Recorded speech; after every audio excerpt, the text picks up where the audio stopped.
Good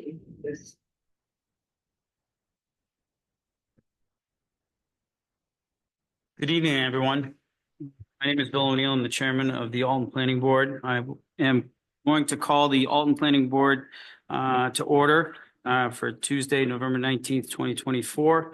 And I would like to begin with roll call of board members.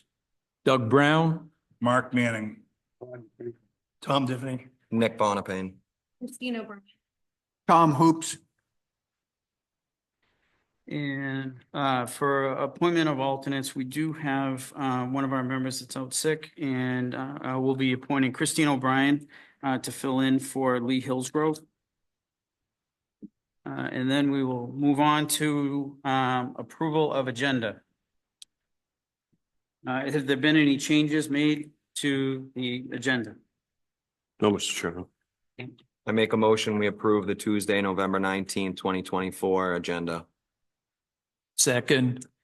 Any discussion? All in favor? Aye. All opposed? Motion carries. The next, we will move into section 1, public hearing for the 2025 through 2030 capital improvements program. And this is a public notice for the public to be involved. Notice is hereby given to the public hearing to consider the 2025 CIP plan as proposed by the CIP committee to be held at Alton Town Hall at 6 p.m. on Tuesday, November 19th, 2024 at the planning board meeting. Copies of the 2025 plan will be available at the hearing, also on the town's website. And at this time,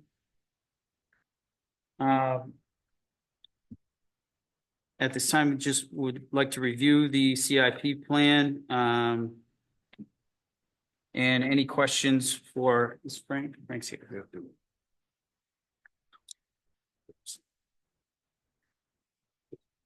Oh. I was going to open public after. Okay. I thought we had questions for Frank and then, okay. Sure.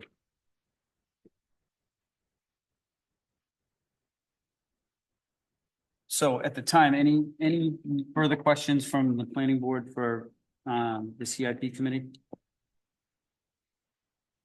For Frank?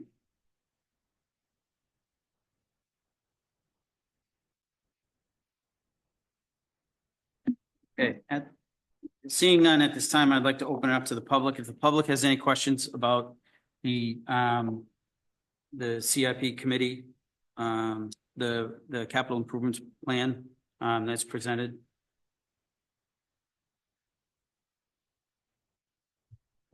Okay. Not seeing any questions, I will close the public hearing. And do we?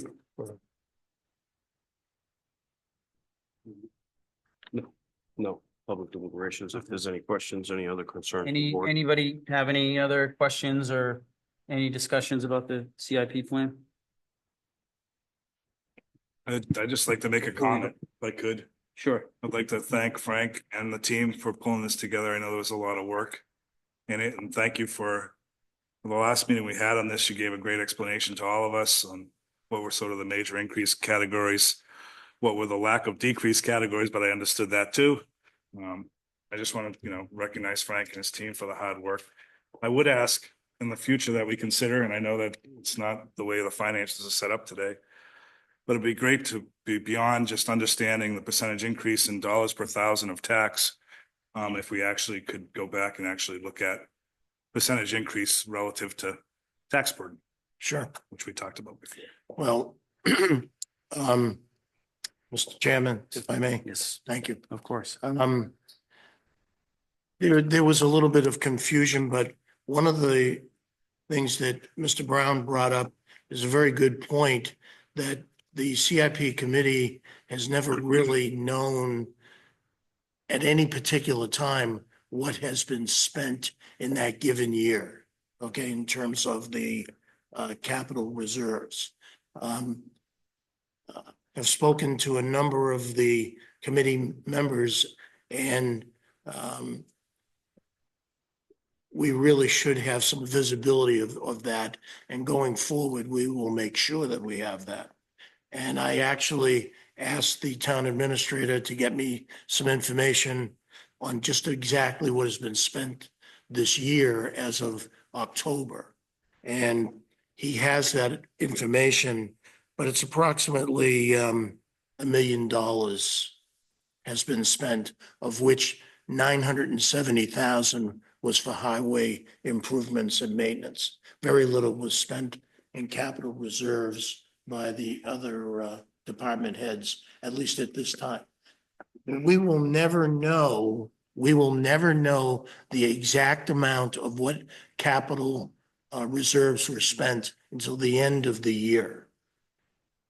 Maybe like the first week of January.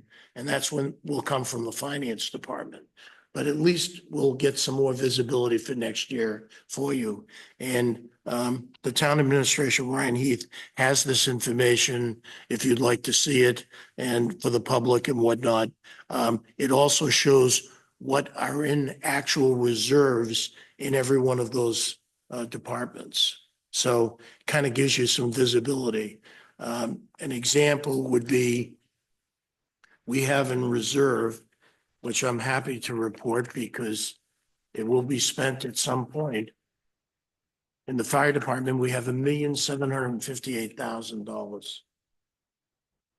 So those are the kinds of things that you'll see in it. What gets put in and what gets taken out just about every year, though, is the highway fund for maintenance and whatnot. An example, 970,000 was as of 10/28/2024 that was spent for highway repairs and maintenance and new roads. Town administrator just told me that he just signed a check or signed a requisition for 400 grand for asphalt. So virtually there's only going to be about $70,000 left of what was allocated by the Board of Selectmen. Okay. Please, let's always remember, and for the public's sake, this is just an advisory. We just advise, and we just try to give visibility to what is going to be needed possibly over the next 5 years so that there's no surprises. Any other questions? Do you know what the percentage increase was?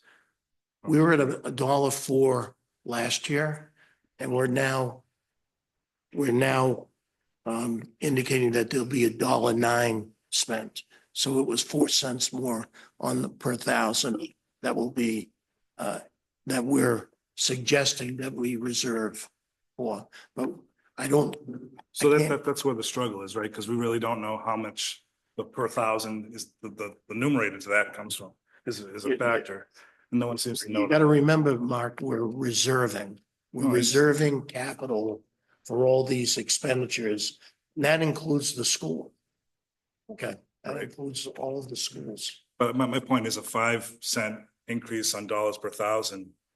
I have no idea how to figure out if the tax base has increased by that or slower. You know, so is that a 5% increase over last year, or is that a 50% increase over last year because the tax base has increased by 50%? That's what I can't tell. But thank you for this helps. Yeah, I think because it's getting reserved, there's approximately $1.05 to $1.09 of dollars that are coming to the town. Okay, that's being reserved for. $1.05 per thousand to $1.09 per. Yeah, but I don't know how many thousands there are. That's my point. But that's okay. Thank you for this. So do I. For $1.05 on house delivery, isn't it? It does. So yeah, $100,000 house is $1.05 for 1,000.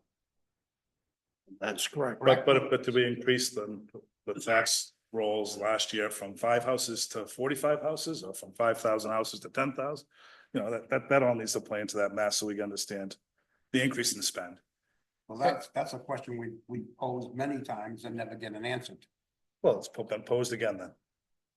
Thank you. We can help get a little light on that if you like, Mr. Chairman. Yeah. Dig Yes. into that next year, because it is, because. No, because it would there's be more good to, houses. it would be good to have that You information. might have an answer right here. So if I could shed a little bit more light on that, the question that they're posing. So with CIP, the difference is when we put warrant articles, if you remember a little while back, the town voted that a tax impact would be listed on the warrant after every warrant article. So what ends up happening is we put the tax impact for every warrant article. CIP consists of every capital reserve we have, or equipment capital reserves or whatnot. So every time we allocate money into them on the warrant, it lists at the end what the tax impact would be per thousand for that allotted amount. So even though where, a CRF is designed or CIP is designed to build up money for future purchases or repairs or replacements, each year, the taxpayers get to look per warrant, per allocation or proposal to raise and appropriate funds, what that will do to the tax impact that year. Yeah, I don't think anybody's asking to get rid of that. I think we're just. Oh, no, not to get rid of it, but I'm just saying it's broken up that way where when you're looking at it, it's So the collectively. question really wasn't that. The Okay. question was, what's the percentage increase in spend for this for the CIP from last year to this year? And how, and a similar piece of math on the tax basis would be helpful because the number of per thousands has clearly increased, right? With reassessments, with new houses. All Right? No, we went up significantly this year, right? I think the rough estimate was almost $50 million. Well, that's why I Um, say we don't, it's with tough the to basis. the CIP went up 5% or 500% Okay. from what we have. I will say they set the tax rate last night at a board meeting I had last night, and it did decrease. It went down to 12.98. Terrific. And that Congratulations. it went down substantially more on the town end of things, but we also had to absorb an increase on the state level and local education. But overall, it went down roughly 20 cents to 12.98. So I also would just personally like to acknowledge the exchange we subsequently had post the last planning board meeting. And it was, I think beneficial to at least start to look at ways we can continue to improve on CIP. So I thank you for the effort and look forward to continuing to improve the processes. Any moving forward. recommendations for improvement is always welcome. Sometimes it gets very confusing for us because we're reserving, our job is to help to have no spikes and surprises. Exactly. And that's what we're trying to give the planning board and the board of selectmen that visibility, since we've spoken to all the heads and got their input. And I gotta tell you, we have some great town employees that have stepped up to the plate and given us that information. It's not easy for them. They've also given us, as I had mentioned in the last report, we've taken into consideration inflation now and moving forward. And we will always do that, okay? Because that's a moving target that needs to be always addressed. Also, please remember, this does not include any kind of safety building, firehouse, police building. This is just equipment and the roads. Okay. We just need a motion. Make a motion, we accept the CIP plan for the 2024, 2025, I should say. I think I'll second that motion. The motion is actually to move it along to the. Move, select, yeah, right? to us. Yeah, I'll second that motion and say great work. Okay, any further discussion? All in favor? Aye. All opposed? Motion carries. Thank you. Thank you. Thank you.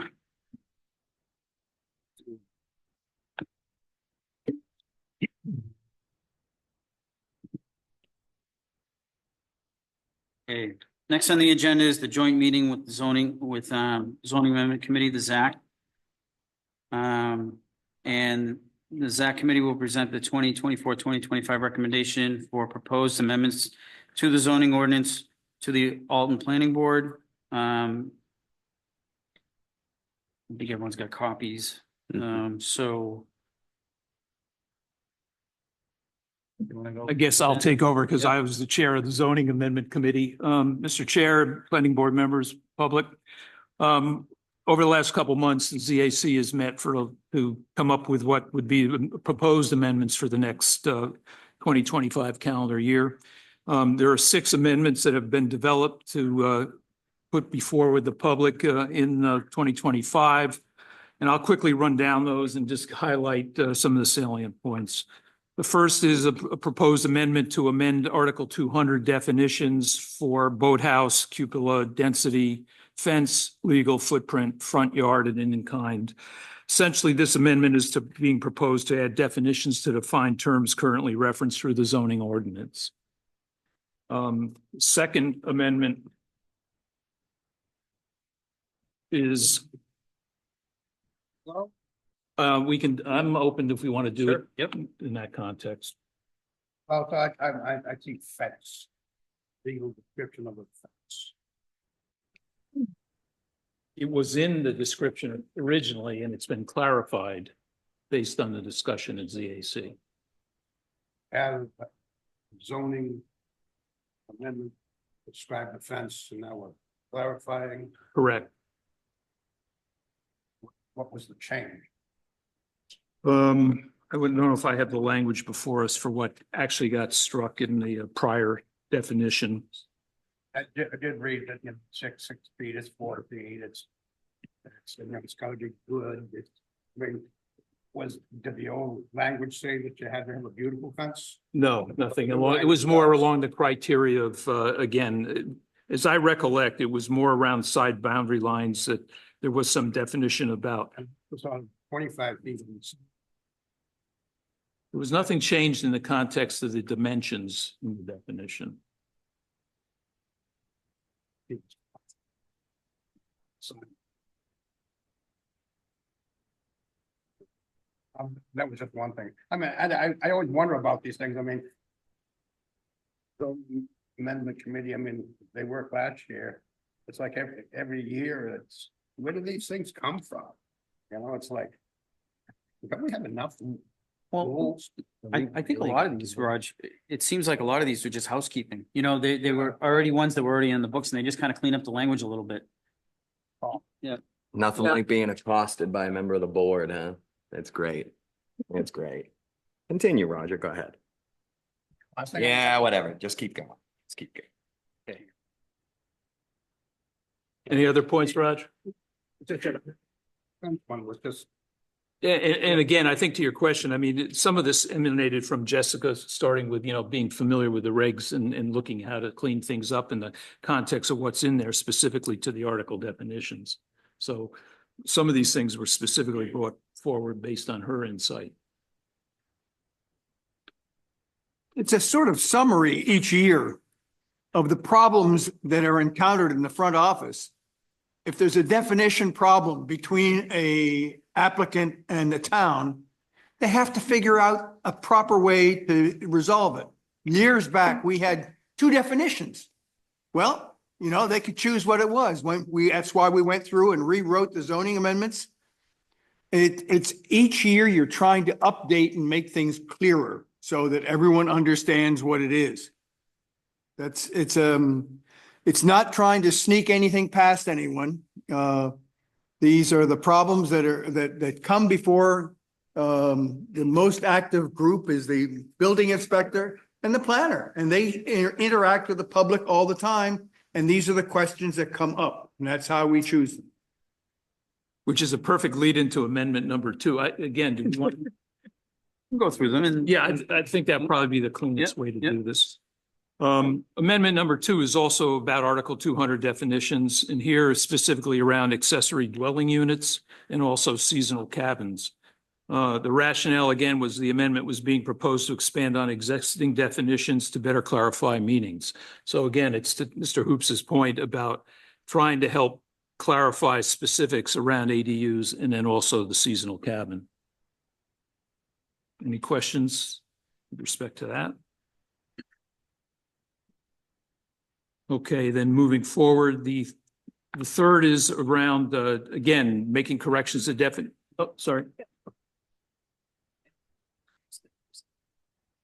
Tara Bamford. Okay, that's fine by me. Yeah, we're Is it getting working? into, Yeah. Sure. Can everybody hear me okay? Yes. So I'm Tara Bamford. I worked with the ZAC on Amendment 3. And the task had multiple prongs.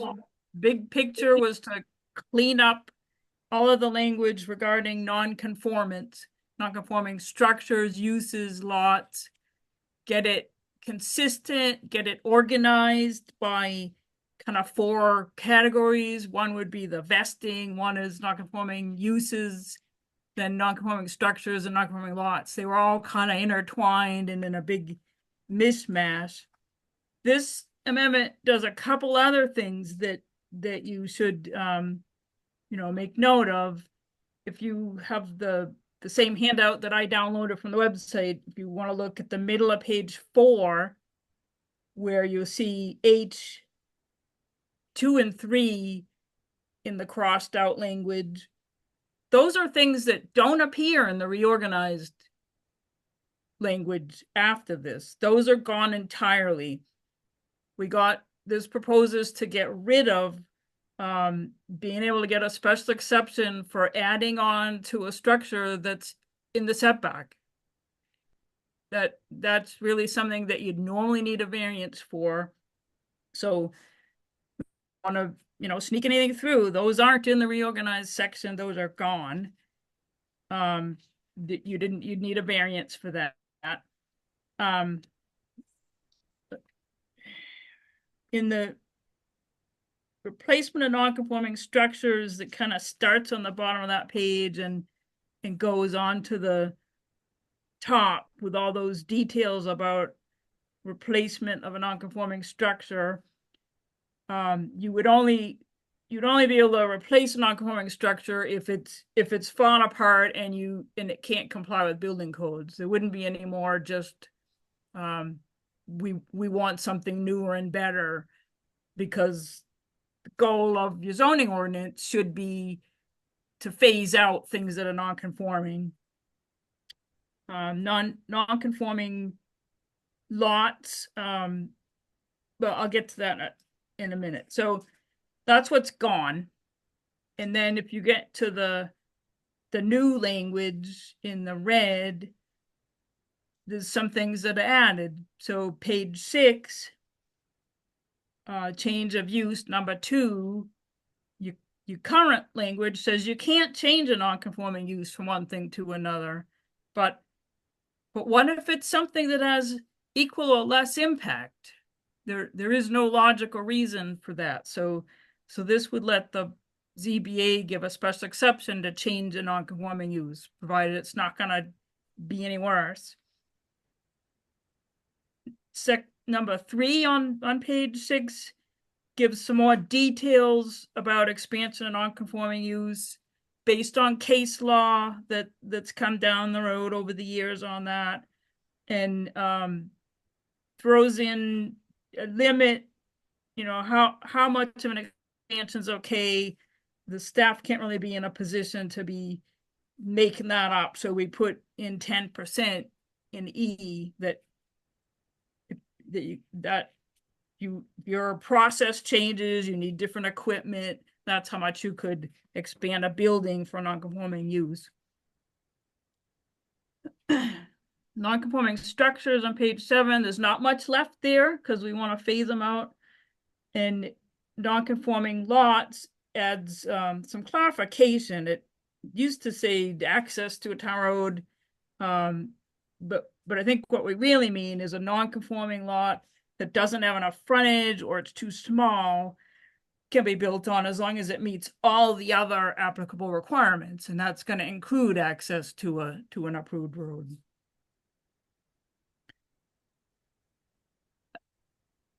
Any questions on any of that? This is draft number 6, I think. So it's been pretty carefully considered by the ZAC and staff. Tara, again, I would just offer again that it was in Article 200 about improving definitions for non-conforming structures. And then also in Section 320 clarifying wording around reorganization of non-conforming uses, opportunity to apply for special exceptions before the zoning board, changing one non-conforming use to another that is equally or more appropriate at the location, limiting the expansion of a building containing non-conforming uses, and limiting voluntary replacement of non-conforming structures that are structurally deficient. So all this to be consistent with New Hampshire state building codes. Okay. You want to tackle number 4 then again, Tara? What's number 4? Amendment number 4. No, I didn't work on that. Oh, you didn't? Okay. Back to you. All right, No, so it's the back to me then. And again, here we're, Initially, the non-conforming information was in 4 different amendments, but the town attorney recommended combining them to one, so it's all in number 3 now.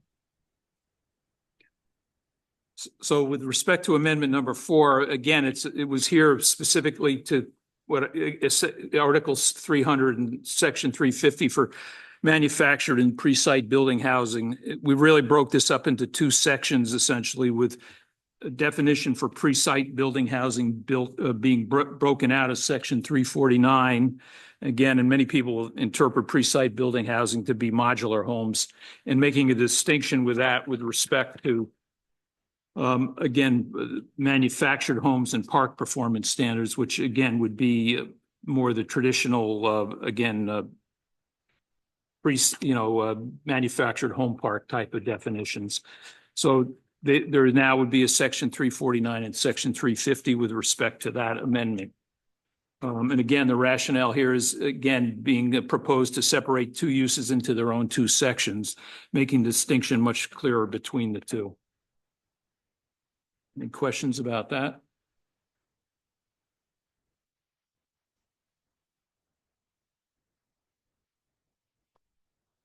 Then the 5th amendment would be around Article 400, Section 463 with restrictions governing use. And this was put in simply to be consistent with the other residential areas and the like. And this being specific for residential rural zone, by adding language that it states that only one residential use may be permitted on a lot to be consistent with other zones. So again, it was one of being consistent with language that's in the code already at this point in time for the other use applications and zones. Any questions with that?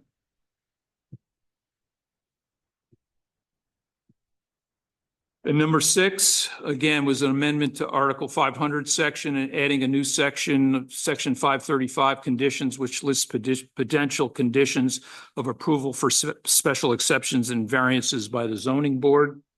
And again, this is to provide options for conditions of approval for the zoning board of adjustment approvals.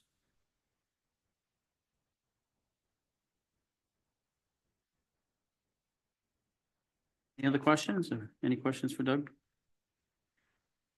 All right. Well, thank you, Doug. Nice job. And at this time, I will set a public hearing date for this for the next planning board meeting, December 17th at 6 p.m. December what? 17. At 6 p.m., which will be the public hearing date. And take care of that. You guys. What's it? You don't even think that. No. No, there's not.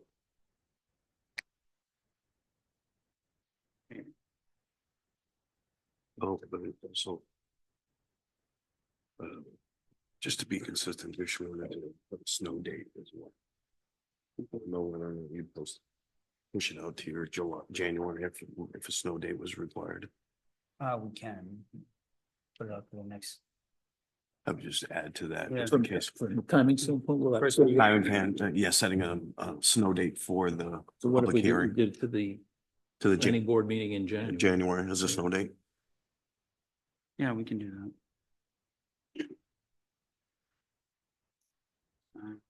So that would be the January 21st for the snow date? Sure.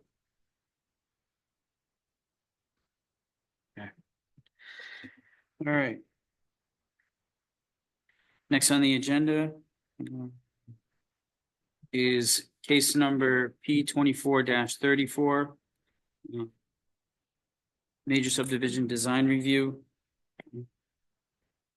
The Cherry Valley Road, Wilcox and Barton Architects. Woods Hospitality Group.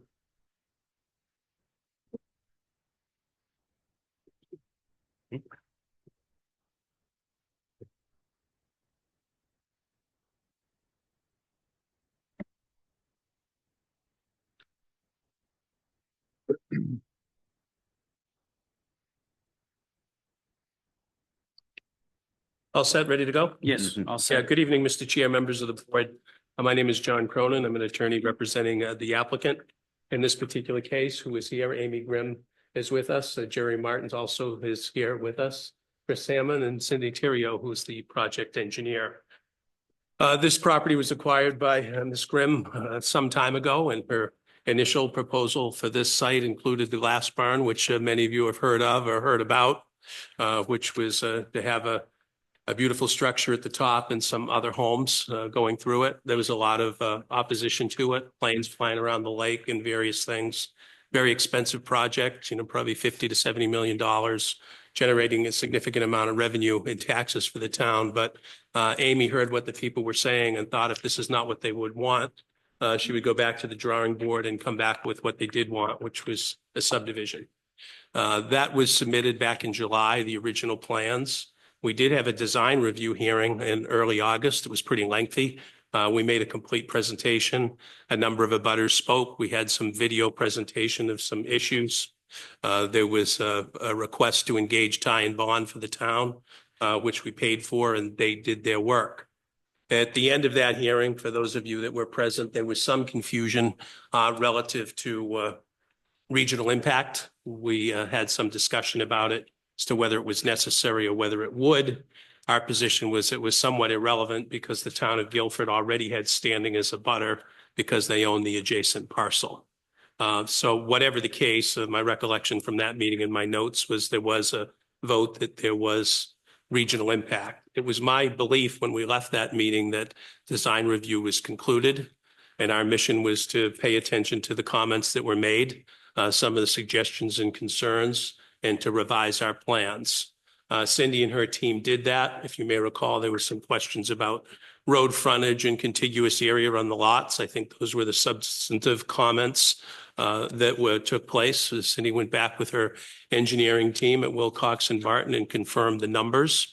Also, we looked at the zoning ordinance from a legal perspective, and some of the language that's read into the comments is not existing in the zoning ordinance as it's written today. Your only frontage requirement is to have 200 feet at the property line. Some communities have a lot depth requirement that you must maintain that frontage width for the depth of the lot, at least a minimum depth. You don't have that here in your ordinance. It's nowhere to be found that I could find or your regulations. Other than that, we were hopeful the last time that we could move on. Our ask this evening is that we conclude the design review, let us go forward with a complete application.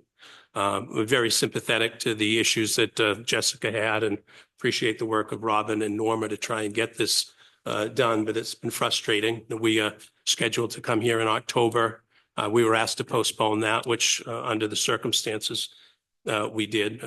Also in September, we were asked to postpone it. I just want to make sure that I have that clear from the record, because not before your board, but at the ZBA, there was some criticism, not from board members, but public picks things up and it makes the paper saying we weren't prepared to go forward. Just want to make it perfectly clear that we were prepared to go forward in September, October, and this evening.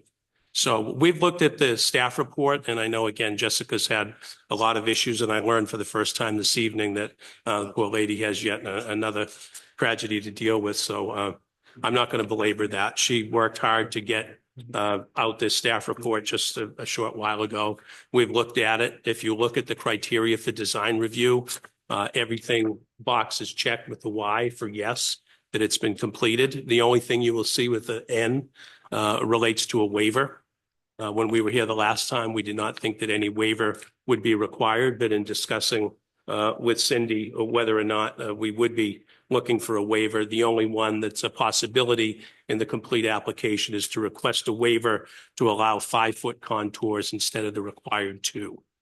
So on the plan set, that's what our proposal may be when we come in for a final application. Other than that, there were some comments, I believe, about enforcement issues, which I don't believe are relevant or related to design review.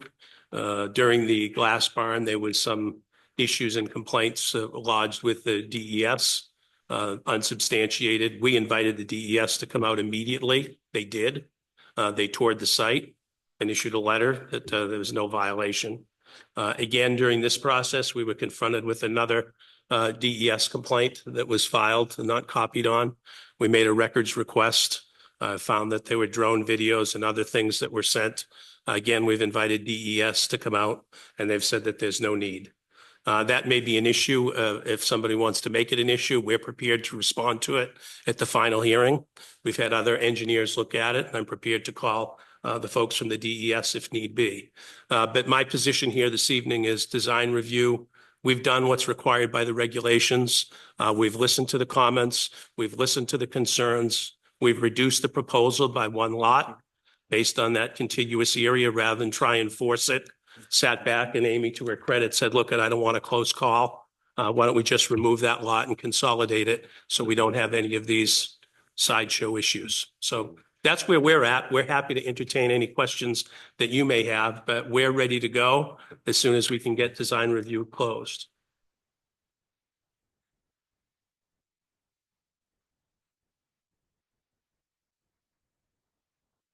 What's that? Yeah. Yes, if you Please. don't mind. Yeah. So, Jeremy, this is, I'm sorry, go I'm ahead. sorry. So we got a late email. This is Dennis Moran from Time Bond, and he asked to speak with some issues with the project. So, Sure. Good evening, everybody. Dennis Moran with Time Bond. So we were asked by the town of Alton to do a preliminary review of the application that was submitted. It was, we provided a letter with a couple comments, about a page and a half of comments at the beginning of October. From there, we haven't had the opportunity, or we were not requested to review any changes. My understanding, and correct me if I'm wrong, is that the applicant has made some revisions. We haven't been asked to look at them. I don't know where you are in that, and that's not, and I do know that the applicant has reached out to me directly, but we weren't requested by the planning board specifically to review any of the changes that have been made. So I'm not sure where those are. Most of our revisions and comments were related to stormwater grading, general basis of design. We didn't look at the zoning at any detail. I know there are other comments out there related specifically to the zoning. We did a preliminary review. It was very high. So, and this is all referred to in your October 4th letter? Yes. Okay. So since the submission, I'm assuming in September, we have not looked at any changes.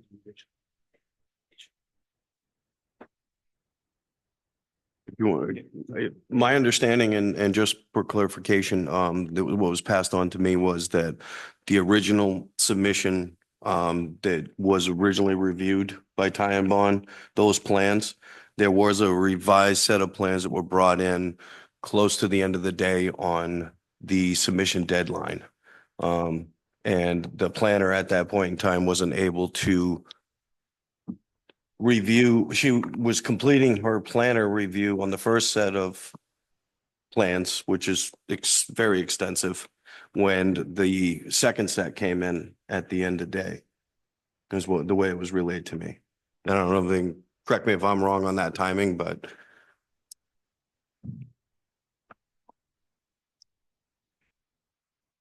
First off, I think I said I was frustrated at first.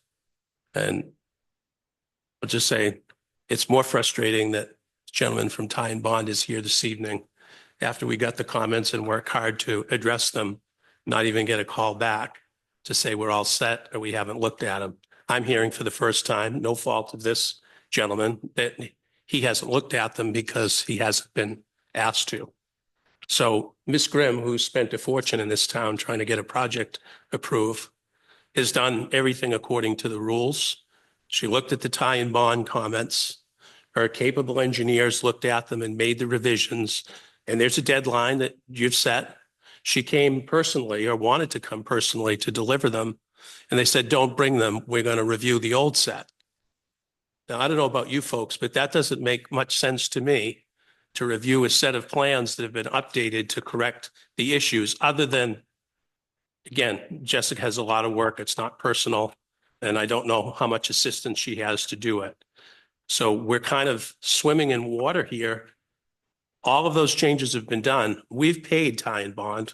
Granted, they work for you.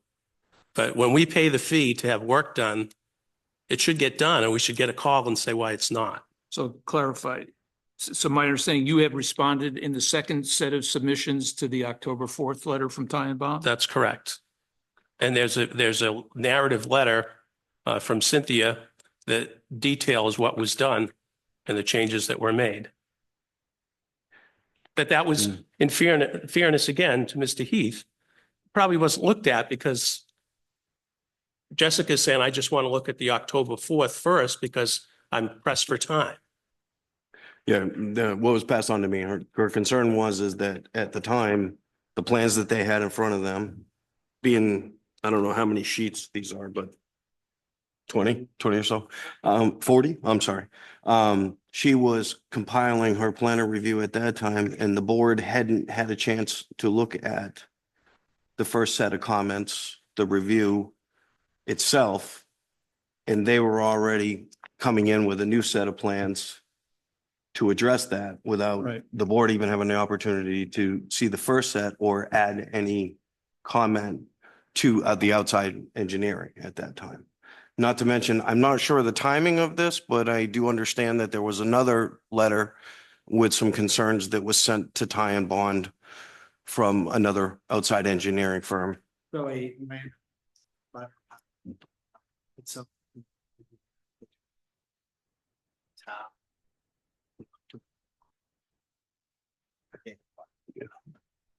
And just for the record and Mr. Corona, just to clarify for the board too, I asked Ty and Bond Dennis from Ty and Bond to come out personally yesterday because of my filling in for the planner at the last minute, not being as familiar with the case and the situation that transpired. I thought it was beneficial to the board to have him here so that I wasn't trying to speak on his behalf with a day's notice. Absolutely.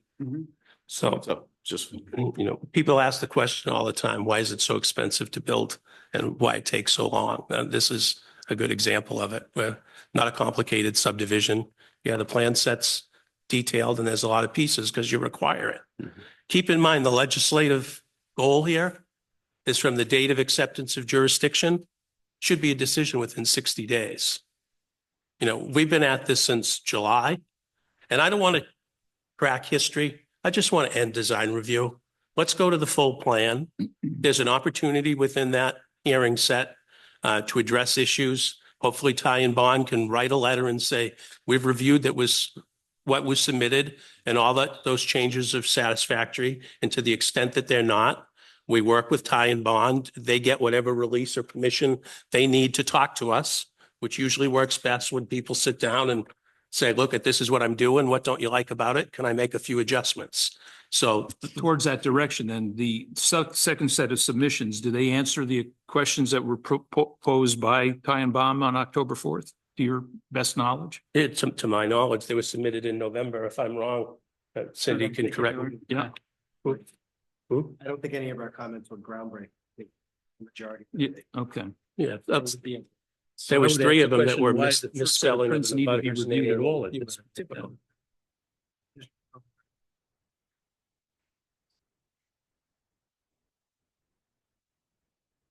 I think right now, the only concern that apparently was raised and was waiting to be addressed was the concerns of contiguous building area that were raised and information that was provided to the contrary that Ty and Bond was provided with directly. There was some concern as to whether or not, out of all the comments and the things that I read through these letters, that's the only thing I think that needs to be resolved before we can move on. Now, I can make that real easy because we're not changing it. And this is for feedback. You can tell me that you disagree with the contiguous area and you want to change to it. I'm going to recommend to the client that we apply, go through the process, and if you want to deny a lot or two on that basis, we'll evaluate it and make a determination of what we should do. But, you know, we've worked cooperatively. We've dropped a lot without any push at all, which I think we probably could save if we wanted to. So that design review, I've looked at the engineer's comments from the abutter, and a abutter that attempted to buy this property is mad that the owner didn't sell it to him. And I have a lot of evidence to that, not appropriate for design review. I'll do it in the full meeting if I need to. But those comments don't concern me. They can raise their issues. If they don't like what you do, they can appeal it as well. But I think it's time to wrap up the design review and let's get to the real case. I'm sorry, but that's, you would be public. This is right now, we're in design review right now. When I open up public, you'll have a chance to.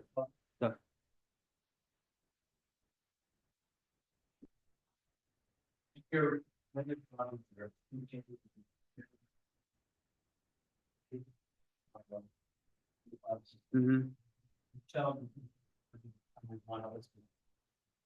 We have right up to, and all of them, so we have some spirit. But I want.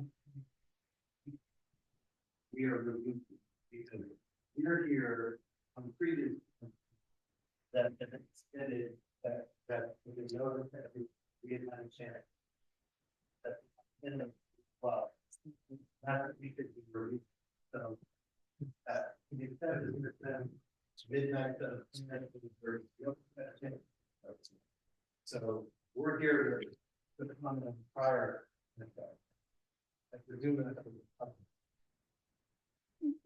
This is the plan that I have in front Well, of we're in me. procedure. I just want to make a kind exception to midnight plans. These plans were done and submitted according with your rules and on time. Okay, so.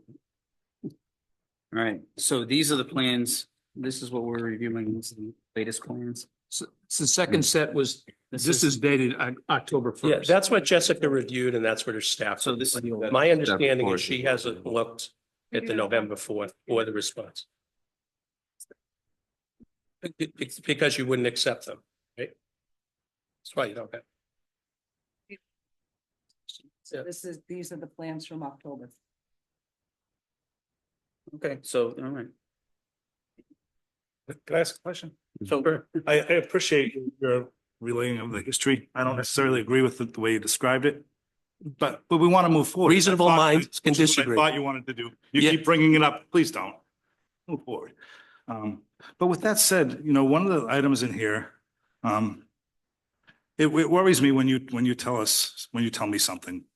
Because when, in the meeting we had over at the high school, you told me with absolute certainty that you guys weren't the guys that cut the road in there. And as you were saying that, and in fact, even as we challenged that and said, hey, we'll call somebody's gonna have to file a police report, then the builder stood up and said, oh, I cut the thing. So I really don't take this the wrong way, because I know you're a wonderful gentleman. If you like Frank and you're Frank's buddy, you're my buddy. But I really don't know what to believe in what you're saying, but I'm gonna bring it to a specific point. And if I could I ask you, because you're the project manager, right? On the one item I had concern about, and only because the regulations in the state requires it, was the water runoff into the lake, requiring that this become a regional issue. And is it in your mind, do you believe we've addressed that? Because you just said you're not sure on that point. Is it your feeling that that's been addressed? It is, okay. And that's noted in here somewhere. Yeah. Review plans. Exactly. That's what was going to be my point. Ty and Bomb has to revisit that for the town to make certain that it is correct. Okay. Understood. Say. The sites probably challenging to develop from a stormwater perspective. It is steeper. There appears to be adequate stormwater basins and controls. You know, it's going to be a means and methods of this contractor. I have absolutely no idea what's happened on site from. I've never been there. But that will be looked at before we, you know. Like an on-site visit, I'm not prepared to do that, but I think with proper construction controls and a contractor that has the ability to control stormwater and phasing, it is a project that potentially can move forward without detrimental effects to the watershed. Not gonna say it's easy, there may be ongoing issues, but it's something everybody should be aware of. And that's something you think you got handled. Thank you. So we're here under design review for what you're saying are not the right plans. These are dated It was October. a plan in the lifetime of this project, and Okay, typical, we submit it and okay. people have comments and these folks review So it. they've changed, the plans have changed, and then the change is not in front of us. Correct. Okay.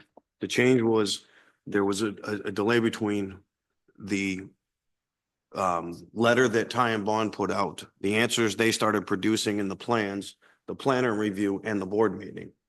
So my understanding is at the time the planner review was done, they were getting ready to notice on the last day.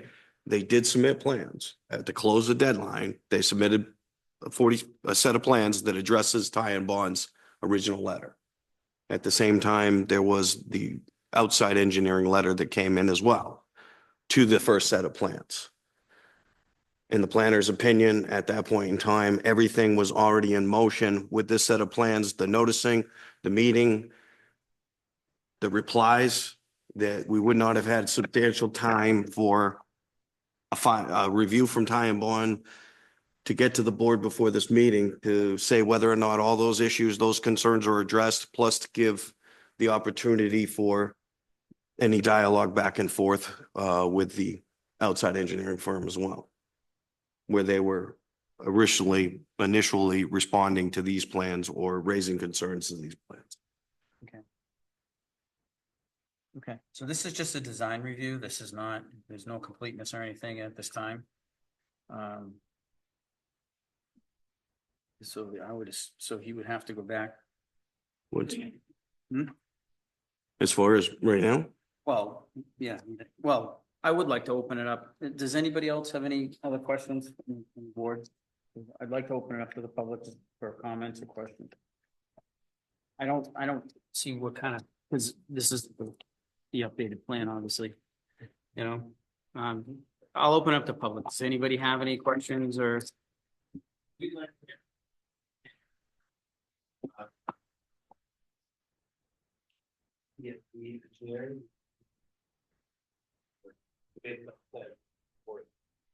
Okay.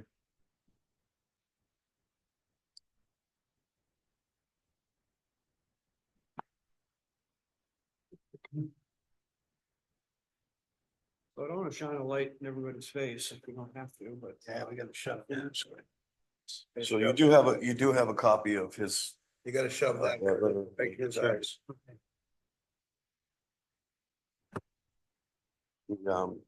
Report.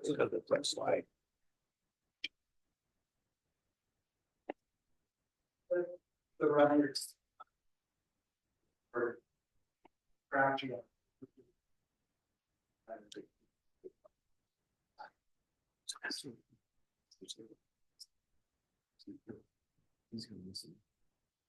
So, as has been stated, I submitted a letter on October 15th. That's just a part of it on the left. Hopefully you can read it a little bit better than we can from here.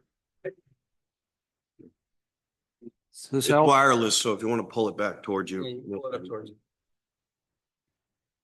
you. How's that? Great. So as we said, has been stated, I submitted a letter on October 15th. Several issues.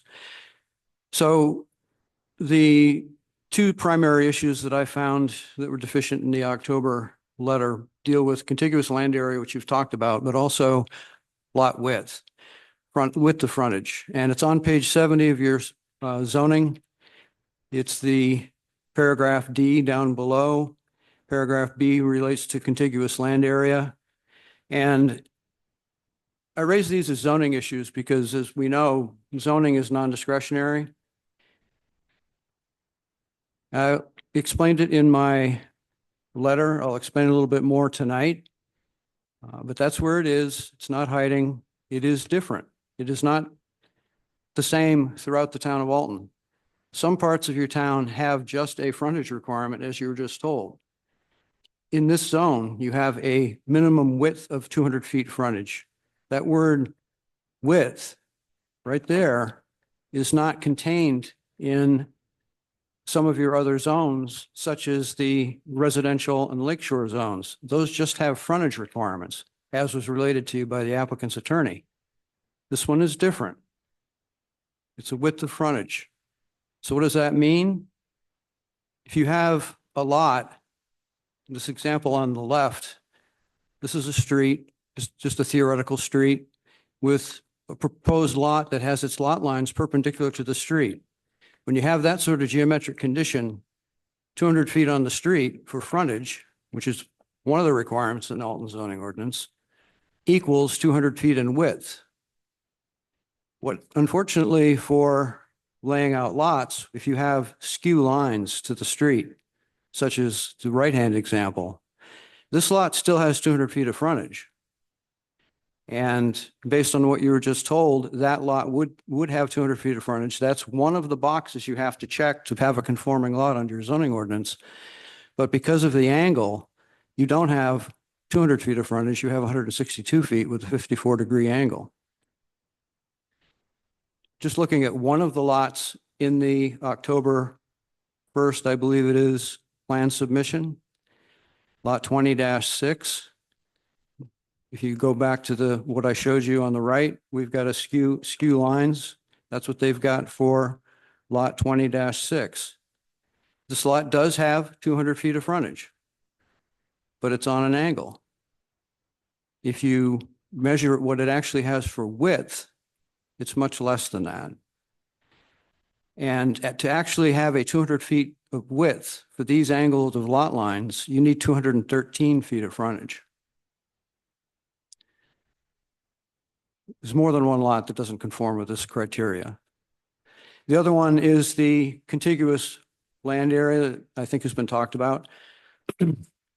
So this is much like the standards, again, in that page 70 from your subdivision regulations. You have to have a 2-acre lot, but there's also this additional requirement that you have to have at least 75% of that 2 acres with contiguous buildable land. And buildable land is defined as being not greater than 25% grade and of course not wetlands. So if we look at what the applicant showed for lot 20, it's also got a different label on some of the plans, but it's the lot right at the front, the entrance road with the proposed bridge across the West Alton Brook here. These lines, this hash lines, show what the applicant is saying is contiguous land area. And they came up with 100,000 square feet. But after one of the earlier meetings, I did some additional research and found that actually the Supreme Court has said on a case in Gilmanton that you don't calculate setback land for buildable area because you can't build in setbacks. Makes sense.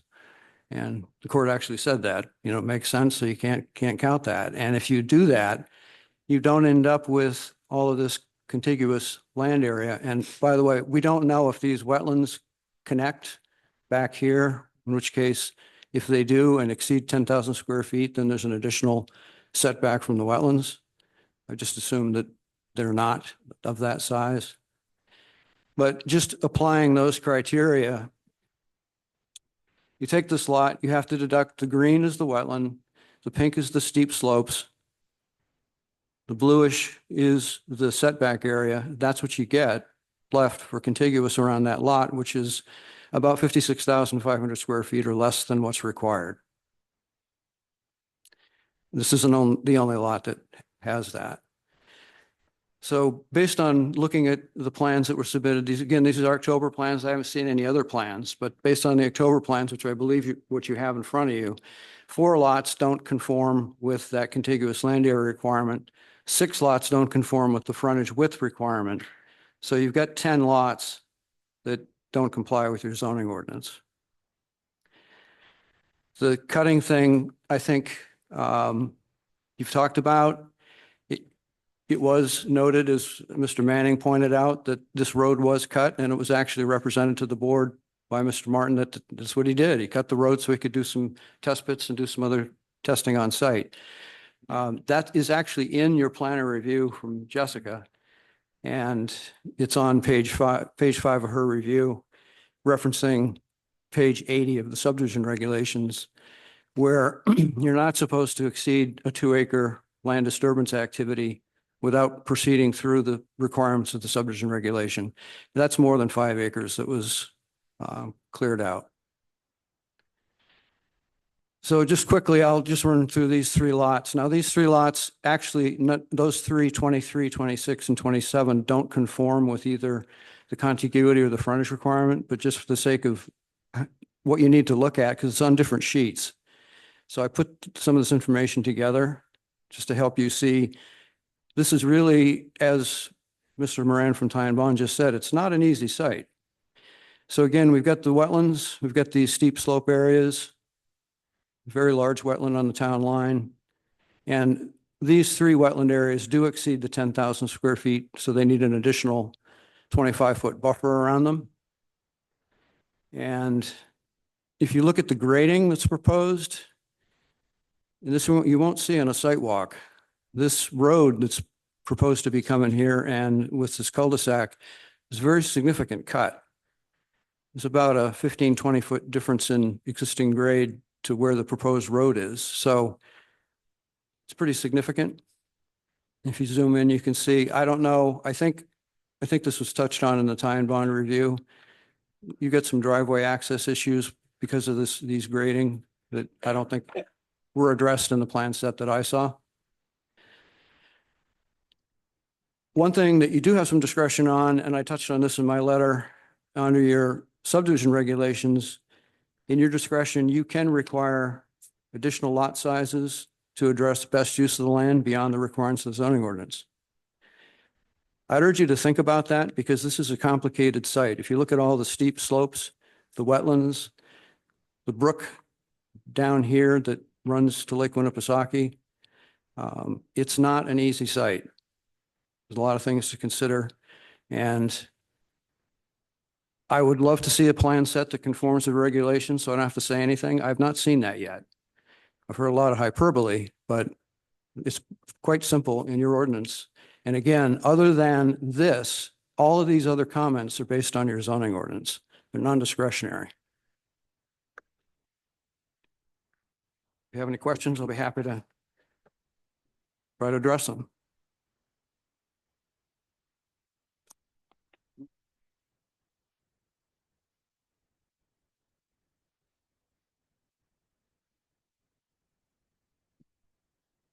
No questions? Okay, thank you. Hey,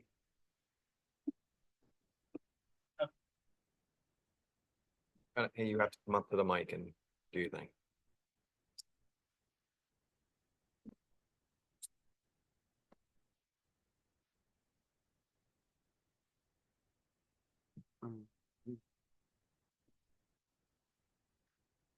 So again, Mr. Chair, members of the board, my name is Rob Miller from Sheehan Finney, and I'm here representing the Casales, who are the abutters to this property.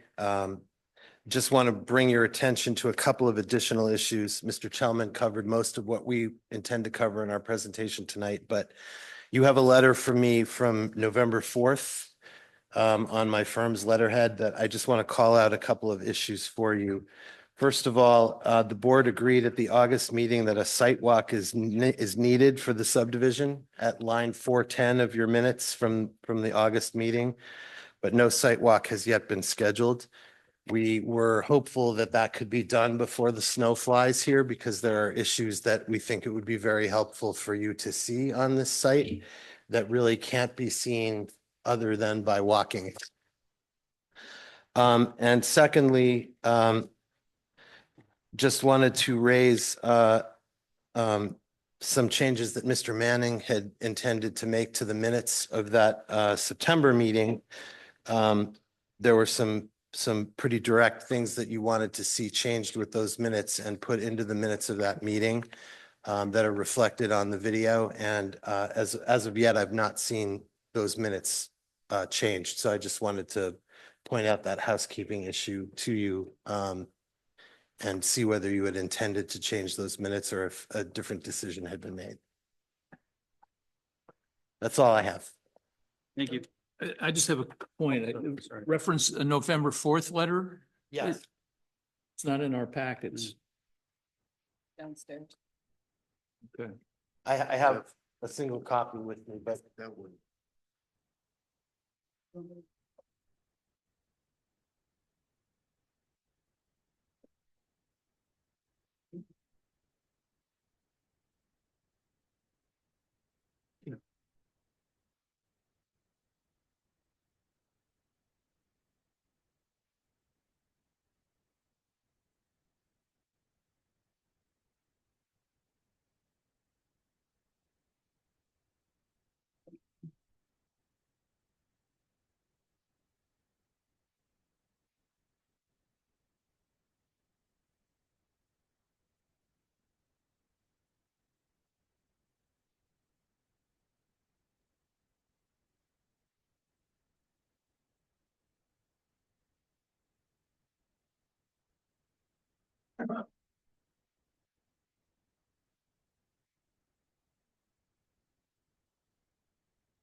Oh, some of the letter says, but these aren't the right plans. I mean, it's a I design review.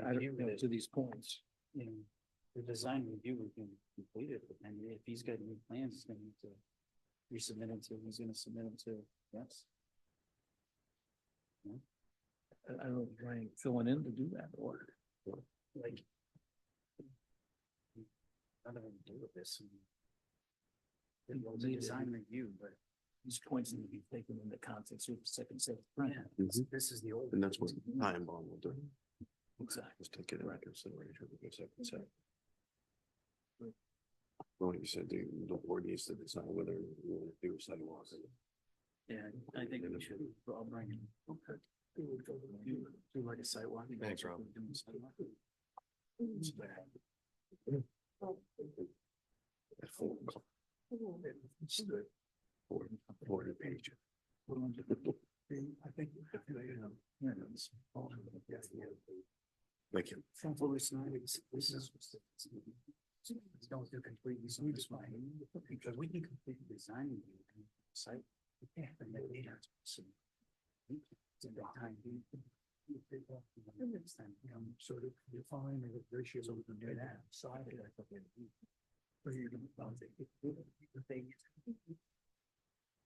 That's what. Just got to look.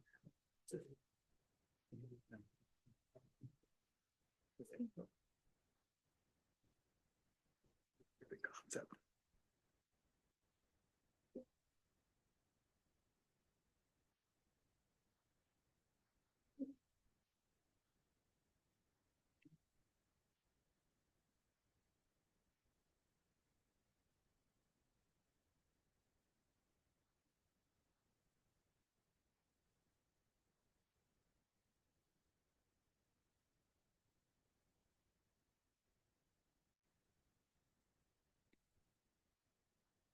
Is there anyone else from the public, have any questions or anything? Okay, then I'll close public. Bill? Yep. One of the things, interesting, I mean, the idea of a site walk is, I think, obviously necessary. No, We cannot even entertain it until the application is accepted. We're not allowed on the property. Building inspector can go, but the planning board cannot go unless the application is accepted. yeah, and this is design review, so we can, this isn't for completeness. No, but I So, mean, you know, but that's the but we reason why can- we haven't set We a. can complete the design review.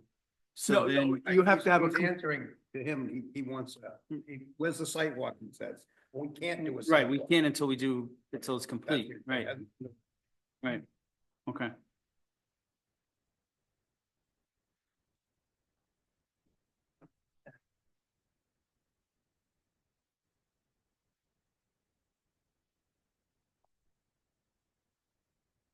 It was challenged in court.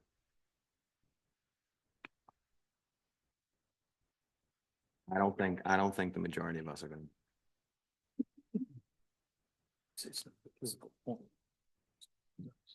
Yeah, so. Court before. We don't need a motion or anything.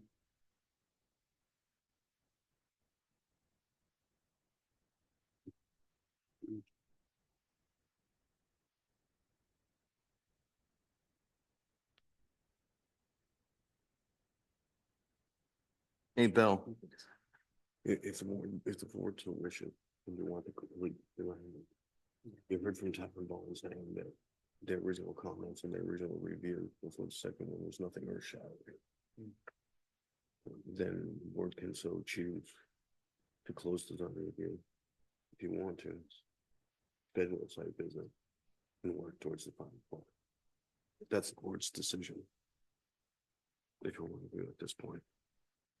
how are we to differentiate if one side says one thing, one side says the other? How do we figure out which side is got the most accurate information here? As far as what's being presented Yeah. tonight or whatnot, Yes. I think a lot of it revolves around the town relying on their outside engineering consultant. Has Ty and Bond done the study for that? For the contiguous lot and all that stuff? Time One has already done one review. I do know that I won't step on, he stood up, so I figure I'd let him answer it. Can you substantiate the claims that he just made? Are those in fact true, not true? I haven't had the opportunity to review it in any level of detail to opine either way. I mean, Mr. Chalman is a registered professional engineer and land surveyor. He has a background in this information, but I can't dispute it either way. Same thing with the applicant has their, their professionals as well. Is the information available to you to be able to do the math to figure out if, I'm not challenging anything that's been done, but is the information available to you to review that? No. I'm gonna look at the applicant. My guess is they provided PDFs of it. Those type of calculations, if you want to get into the nitty gritty, you usually do like use AutoCAD. I personally have not been asked to do that level of scrutiny on any application for peer review. Usually if it's within reason, most planning boards agree with the applicant. I'm not saying that, every single time that there is not a reason not to look into it at the level of detail that the abutter has. At first glance, looking at it, in the last 5 minutes, it seems like they have some arguments that the planning board should consider. But I also don't provide legal counsel as well. But Well, as Mr. Miller so wonderfully stated, I clearly have a reason to question based off of what happened at the high school. So yeah, I think I Nick, agree that's a with great question. How are we supposed to go through, how do we figure out? But that's up to Ty and Bomb to do on behalf of the town, as I Right. see it. If they can do it, but it sounds like that might not even be. your we, specialty. we absolutely could do it. Do it. Yeah. And, It's just and we're not even looking at the most recent plans, so. I think that's an important point of. Have the boundary lines moved on the plans? Yeah. One boundary line is moved. So if the claim is that potentially I think you said 4 of the lots, 10. 10 of the lots may not fit, then probably a lot of them may still be. I'm certain they had their I'm certain opinion on I'm this. certain you would disagree, Right. and I'm certain you would disagree as well. But we, how do, your question, Nick, is right on. I'm with you. I don't know.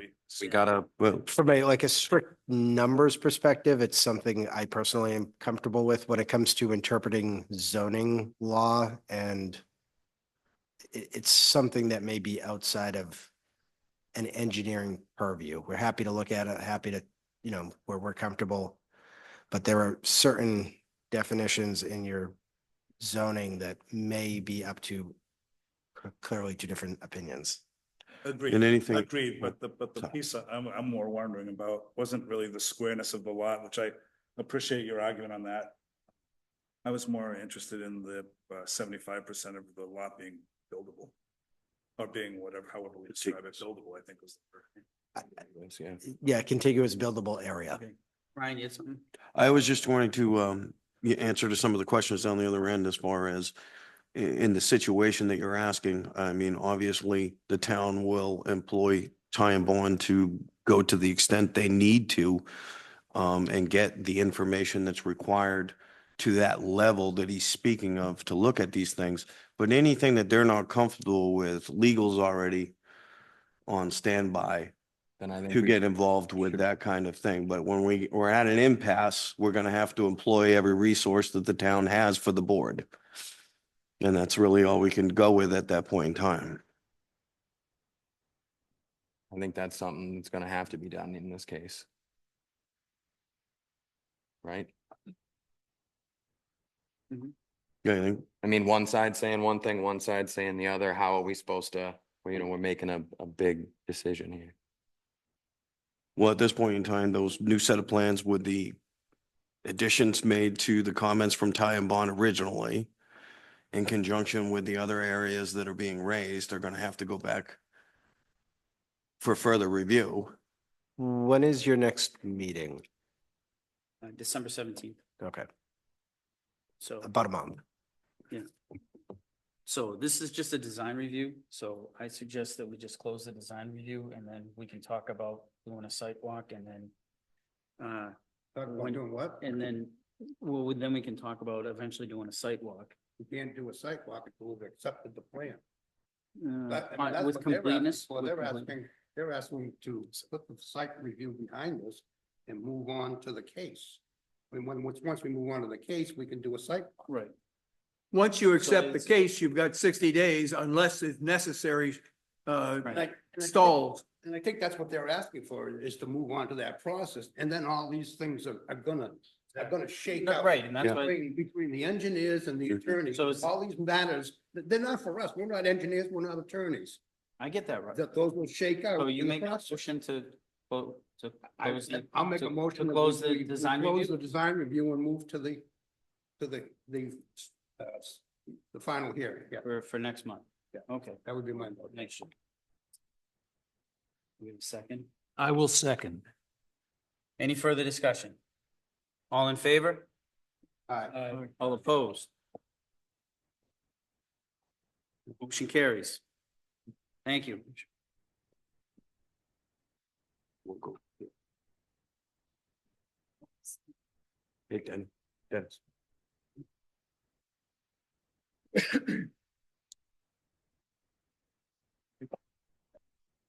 Yes. That's it. That was the slideshow. The slideshow. Thank you.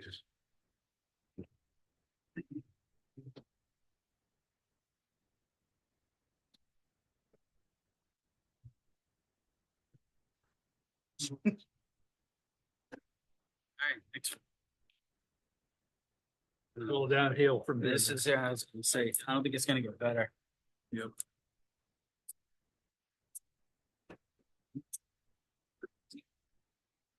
Well, he said we can't. Tom said we can't because it's not completed. So basically, the next meeting, if they come in for completeness and we find that everything is complete, then we can do a site.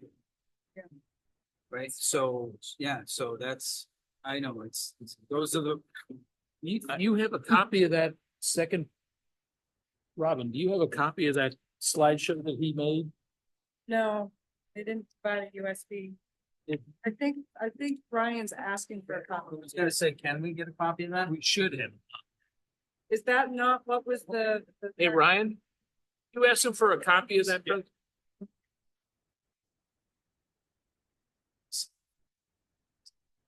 It's funny because every time they come in, he's given me a USB. This one time. he didn't. Yeah. So anything changed? This next one is. Borowski, whatever his name is. So. In this one.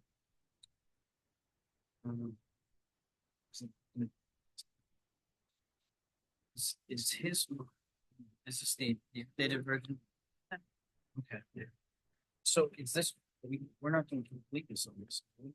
Oh, we are, right? I think we are, right? And that's kind of fun. He dropped off a. Yeah, I know. plan. Yeah, That but I don't think it. So, is the thing in red. When your first questions, he told me to look it in and see if that should actually have was provided on the question. What I'm asking is, did he submit everything with paperwork and all that? Did he submit everything the right way for? Are we doing complete this on this, or is this just another design review? No, this is a flint. So, this is a completeness. This is the one that.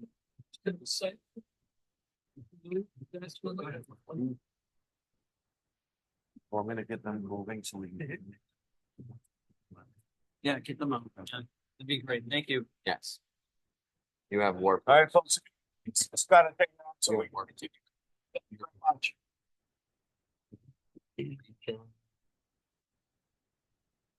Bunch of different. So we can parts, right? But I don't think. And it's only when you bring. Right, steering wheel, so we have to do completeness to talk to him and it's for the way it is. Everything about steering. For sure. Typically, well, typically they're under warrant. You should have given, oh, but they, one year, because all the target, these things are all. But that got changed. 30 from 1 year turn away back. Oh, 80. Well, the workforce. First, usually. They're gonna go. Oh, no. Well, All right, so let's just do complete, and so I like that new phrase, complete enough. well, that was, yeah, the hard, because of zoning, I'm sorry, application, because of the graph with. No, it's the same, they said it's fresh, they get facilitated. And speak up, Rob. You can't get it. Yeah. Yeah, just speak up there, and that's what we post. This is something for to be in. Is he even here? Oh, there he is. He knows what she's doing. Is he hiring? I think that it's the same firm. Me too. Oh, really? So he's just. I think I just like for all the people. Well, it's the whole firm has different work.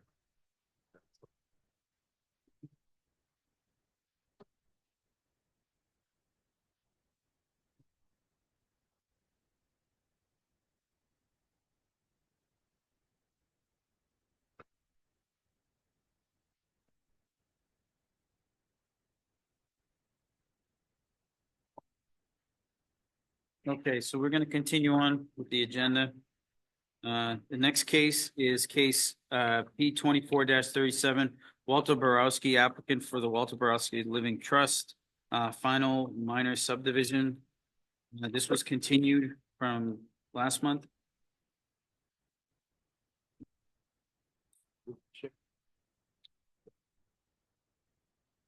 Okay. Thank you, Roger.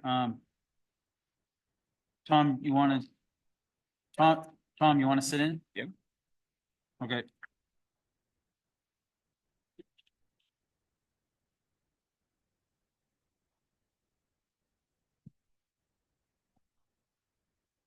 Thank you. It doesn't matter, I want the reviews.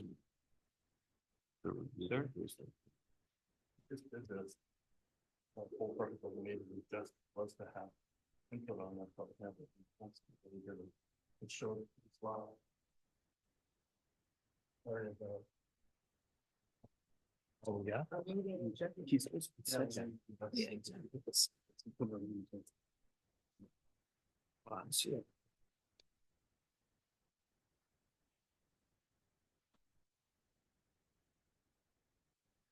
Different.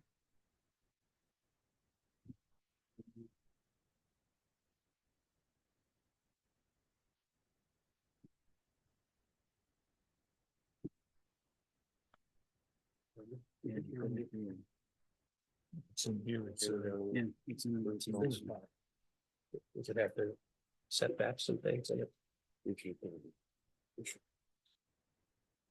That was one of our comments. Setbacks. We'll have frontage and have areas. Probably the minute, but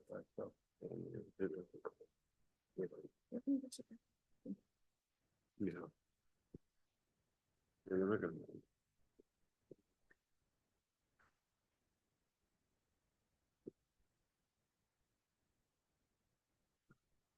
I'd more like to get out of this, if it's written list. Have you seen this? This is the steps. Right, there's your timeline. Here's.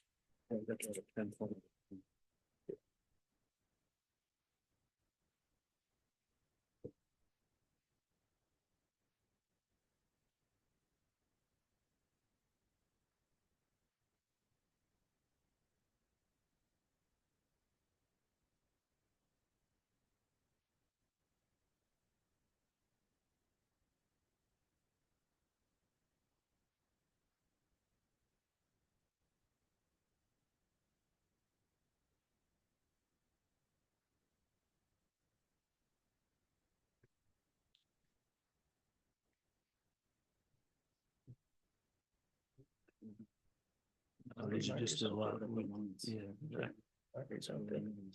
So it's not. Corners of lots. How big are the lots? Right. The whole place seasonal? It's just one season. That's the one you're proposing, right? That doesn't know what we're doing. This, if there's approach.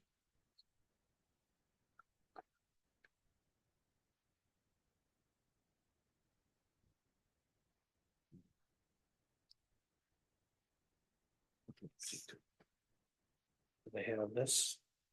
Depends the problem. I mean, it's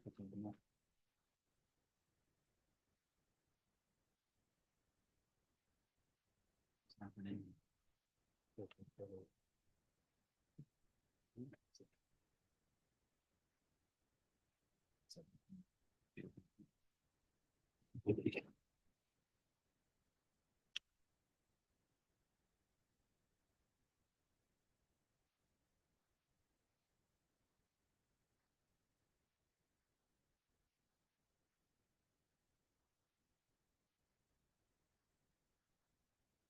Back for another, shellacking.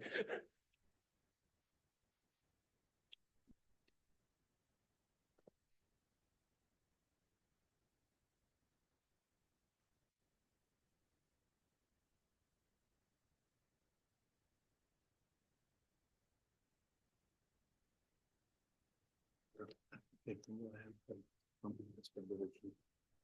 After the state amended plan.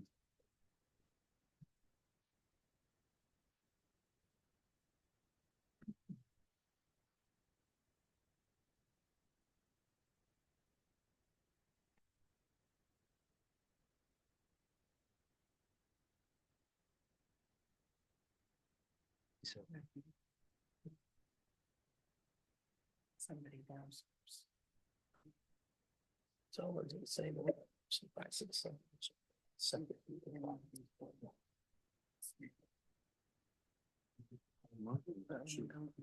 We felt even the state says that.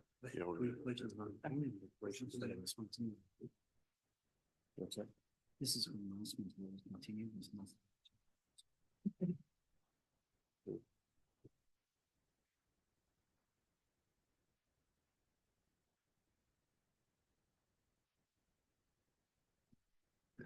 Private insurance or. Yeah. This was. Itself, miles up, circle. A high school? Yes. It's correct. Damage.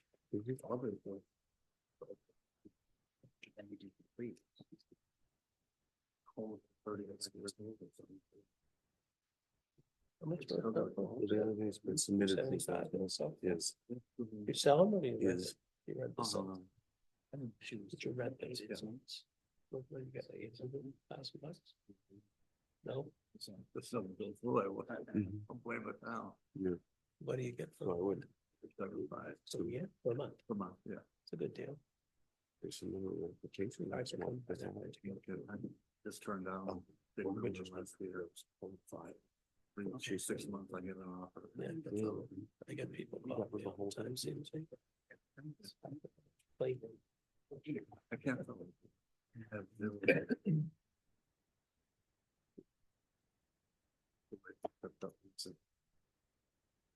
Seven. Mhm. It's 43. how'd you come up with that number?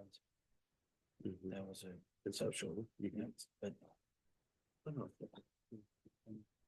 He wanted to be a town engineer, but that's half of I'll do it. it. Says the- That's fine. He's in there, he wants to. Was a town engineer. Half their own community and half their own. Yeah, well, they can approve a conditional on that. It's in the butter notice, every one of the systems have been approved by the state. So do they? To get this, that'll be fine, communication stuff.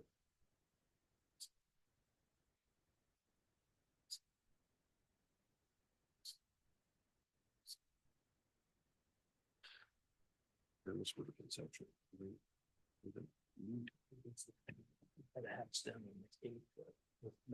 same thing was final subdivision, same as this one. It is.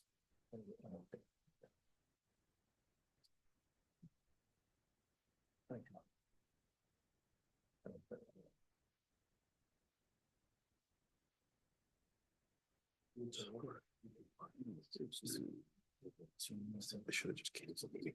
Oh, yeah.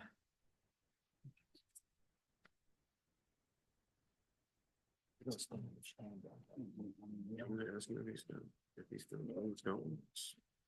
I've not seen any sort of an application. Yeah.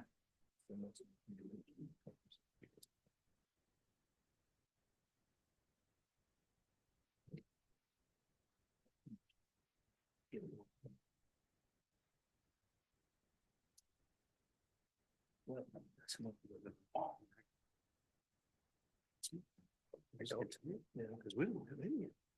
You don't have any The only thing was ever submitted was plans. I don't. Do you have an application submitted or picture submitted?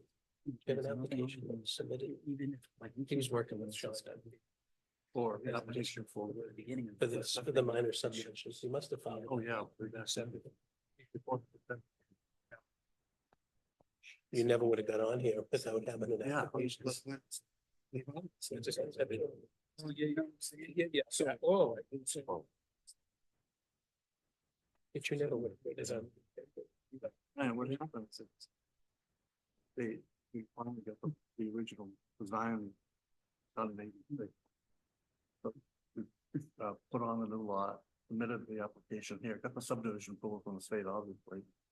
And then applied here, and then when we got here in September, she came up with a thought that, well, is it one lot for 55, and even though the state said it have to be one lot, and I'm going to that.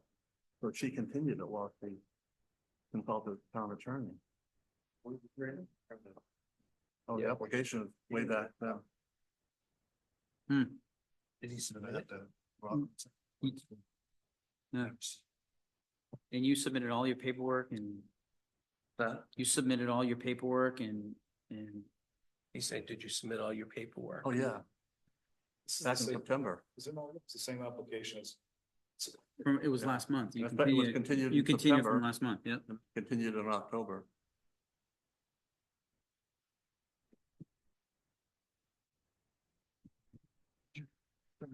Yeah, there was no. He should read it. The application was for a minor subdivision. Robin just went down. Yeah, that makes sense. Just went down Yeah. and sorted out. I don't know if the board, if the applicant is agreeable to it. We might be able to move on. I think so. Next case. Next case. And sort that out. And then Right now, proposed. I can- I can make this one, some of this- it's the same.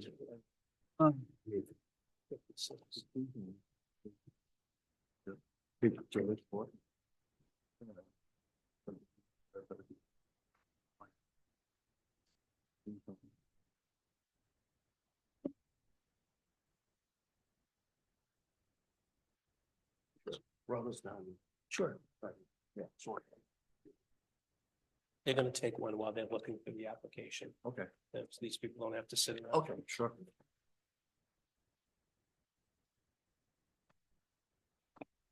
They said they're. Fine, fine. Yeah, they're fine. Okay. Just. All right, sorry about that. A little change of plans. We're trying to delineate whether or not we have the application for that case number. Robin's gone downstairs to find it. So what we're gonna do is we're just gonna put this to the side right now. We're gonna move on to the next case, case P 2445, Prospect Mountain Survey, Paul Zuzgo, agent for David Lang. 2444. Oh, I'm sorry. 24. Which one? Yeah, 2444. 2444? Yeah, Okay, I'm sorry, 2444. Norway Plains Associates, agent for Timothy and Laura Barshian, owners. Adjust lot line for 2 lots of record. Map 33, lot 36. And lot 38. And. Chairman, I'm back. Okay, thank you. And this is for completeness.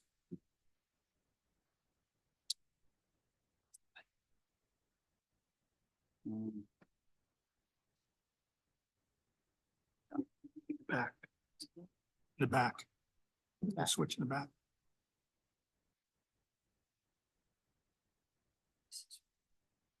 And we do have some waivers on this too. There you go. Thank you.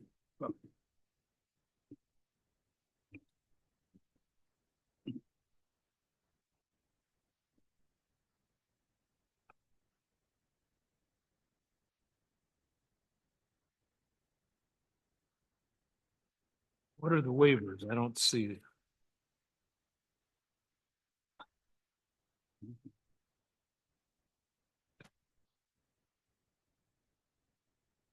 Waivers on the first page. Mhm. By hand topography. Slopes. Okay, I got it. All right.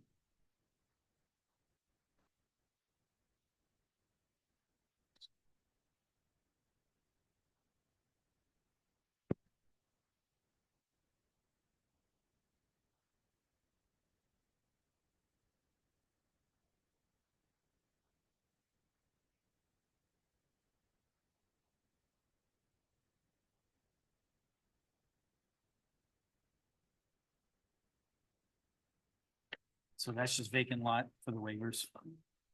It's because the boundary line adjustment is such a small area of 379 square feet. It's asking for something simple, hopefully.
Need a motion for the waivers.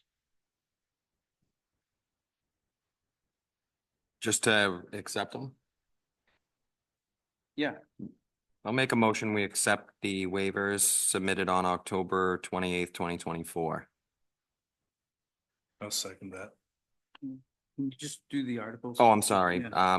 Waiver 1, Article 7. Article 7 F, oh, shit, do that whole thing. Article 7 F period 7 G, Article 7 F 7 H, and Article 7 F 7 I. I'll second. Any further discussion? I'd just like to clarify that it's, to determine the conformity and requirement of the proposed and unnecessary hardship on the application, there's no further development and the lot line adjustment is very small. Any further discussion on that? All in favor? Aye. Opposed? Motion carries. And then,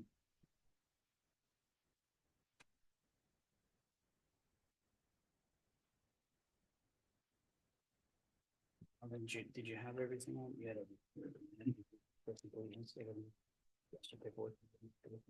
Yes. Okay. We just need a motion for completeness so we can talk to them about it. Just for completeness, Yep. I make a motion, we accept case P 24-44 is complete. Second. Okay, any discussion?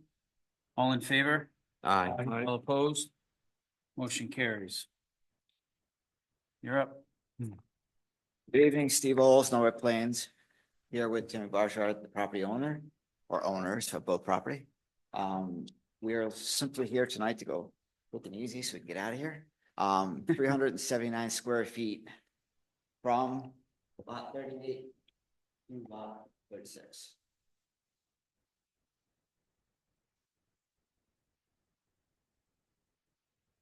And this is all promulgated based on trying to put the shed on Was the that the one lot. shed? Is that what it Yeah, is? just to move the shed, so it's technically on one piece of property. Okay.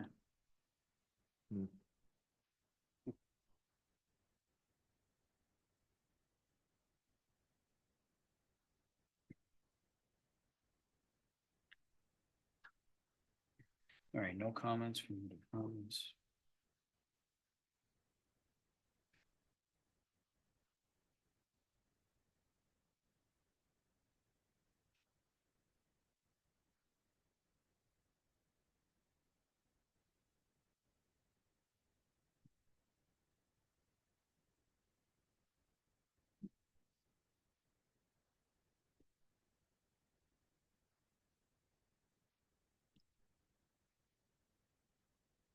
How about sample deeds?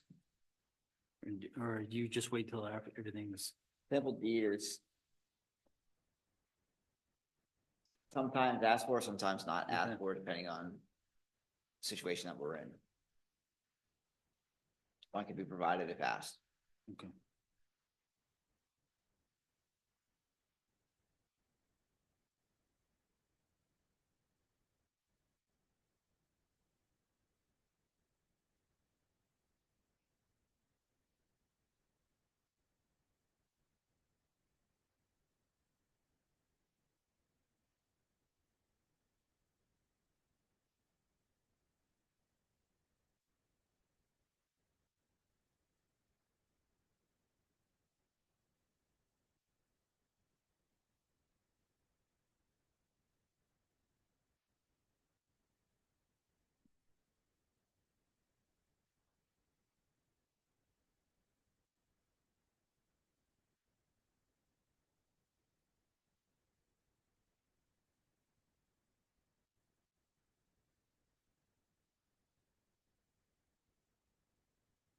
And just to confirm, there's no mortgages or liens on the properties?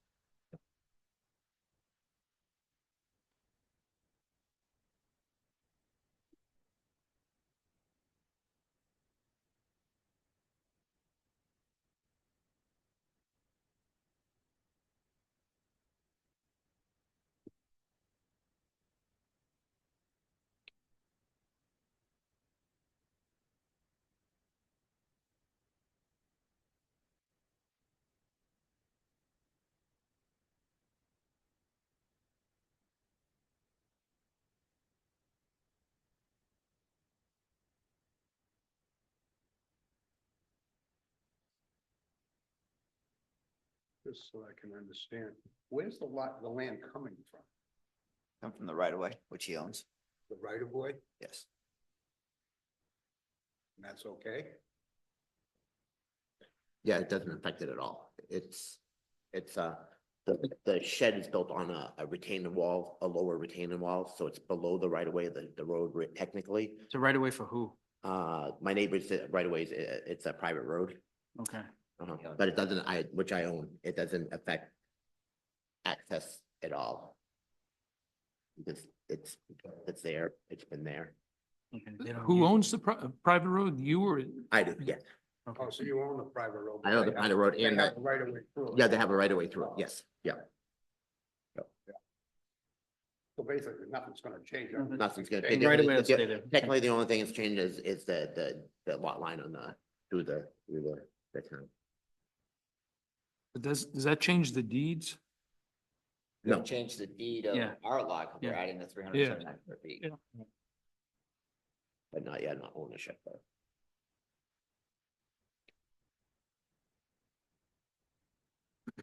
I would like to report on the deed. right?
You guys have any further questions?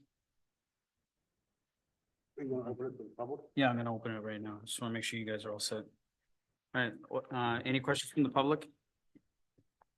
On this? Anybody? No? Okay, I'll close public. Chairman, I motion that we give a pass to case P 24-44 for acceptance. Second that. That's, Any discussion? All in favor? Aye. All opposed? And carries. Thank Thank you. you. Have a great night.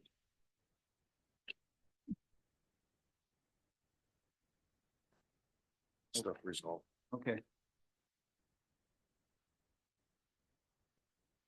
So, oh, that's good. So there's this stuff last, okay, good. Stuff from last month. Chairman, I'm out again. You're out again? Okay. You go, gentlemen. Tommy back in? John. This is one, yeah, this was what was submitted This last is what month. we're looking for.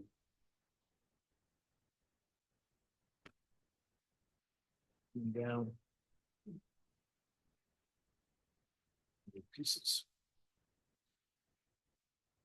These are whole sets. Sets. Plus. It's interesting. the whole set's messing up. You good? Everyone has one? Well, those are whole sets. There's and one for you and then one. We're missing one. We're missing one? You got an extra one? I have one. You made Yeah. one. Yeah, you need another one? Yeah, You know. please. Give me one. Chair. It's fine. It's fine. Thank you. Yeah. Choose both. This is worth it. There we go.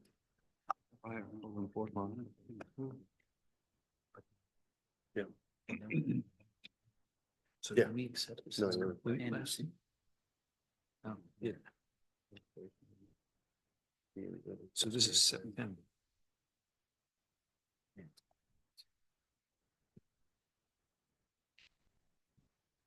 We accept this is completed. And that's what, this is. Right, yes. So we have. So we don't have this, right? The little bit here, but that's so far, it's pretty sad.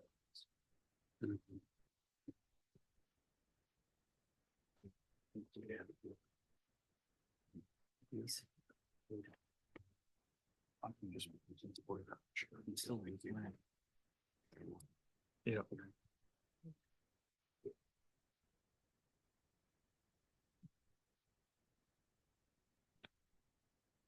Let's see, waivers. I didn't see any requests for waivers. Waivers.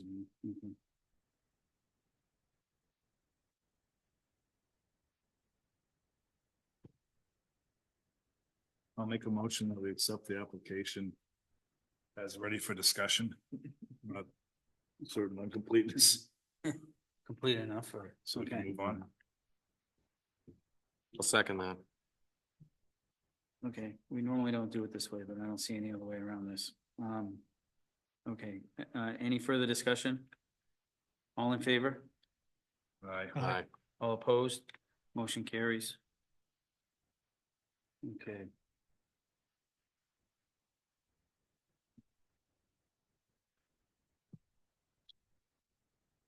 So, Could you reopen the question? absolutely, yep. Could you remind me, I know you told me last time, could you remind me how many lots there were and how many units? There's 55 right now, plus a seasonal. Let's see, and how big was the lot, the whole? Each lot is well in excess of minimum Right. of 30. What's the total? Oh, land Total area, acreage 57, and there's 54, 55. 55, thank you. It has for years qualified as elderly housing for the density bonus. Correct. Actually, our latest survey showed 3 people under 65 Yeah, kick them out. out of 92.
Just, final review, the drawing handed or the ones we had? Ones that you had, Ones that we have. not the ones that you were just handed. Those weren't part of the packet.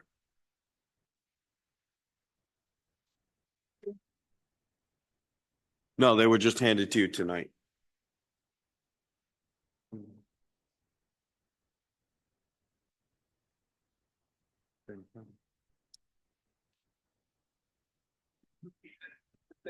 Ken? Yeah.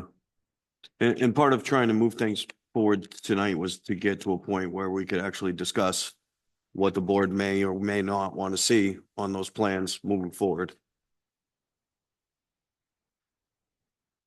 Probably not just the road, the frontage on the road, but probably the dimensions of the lot, I would think, right? Not just the lot size. Dimensions are on there.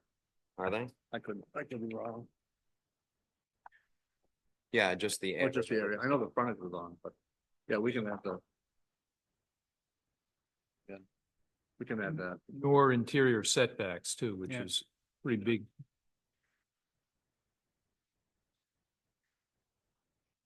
You come up and get on the record here. It doesn't.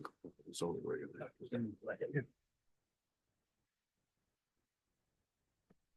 Just introduce yourself. Yep, Josh Tebow, Prospect Mountain Survey. The manufactured housing park, there are no interior lot lines. It is one single lot that remains under single ownership. The residents only own the trailer, not even the land underneath, just the trailer. They're just renting from Mr. Borowski. There are no interior lot lines. The lot lines that we show are just to show that there is adequate area of 10,000 square feet or more for each lot. And the new plans show just road frontage on the lots. Dimensions can be added to these lots if needed, but each lot clearly meets the minimum 10,000 square feet of allocated area and the additional 1,000 square feet in open space.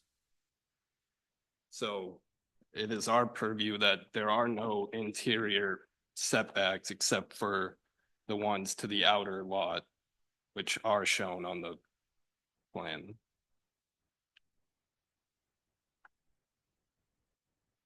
Chairman, if I may. Absolutely. One of the things that came up and the concern that was raised by the planner when we were discussing this, now I understand the concept of a park where it's one globally, one piece of land, individual lots are leased to the overall owner. But the concern that was raised with this particular park, which is very unique, is the fact that it has a combination of a community septic and individual septic systems on each lot. The concern is there's been a lot of talk about there not being individual lots. These are all individual septic systems for this park. And every individual septic system that was submitted has iron pins in 4 corners posted on it. And the reason why I wanted to provide some clarity to that with the planner point of view on this is the particular lot that's being proposed in this situation and why this is pertinent is most of the lot through the middle was in a previous right of way.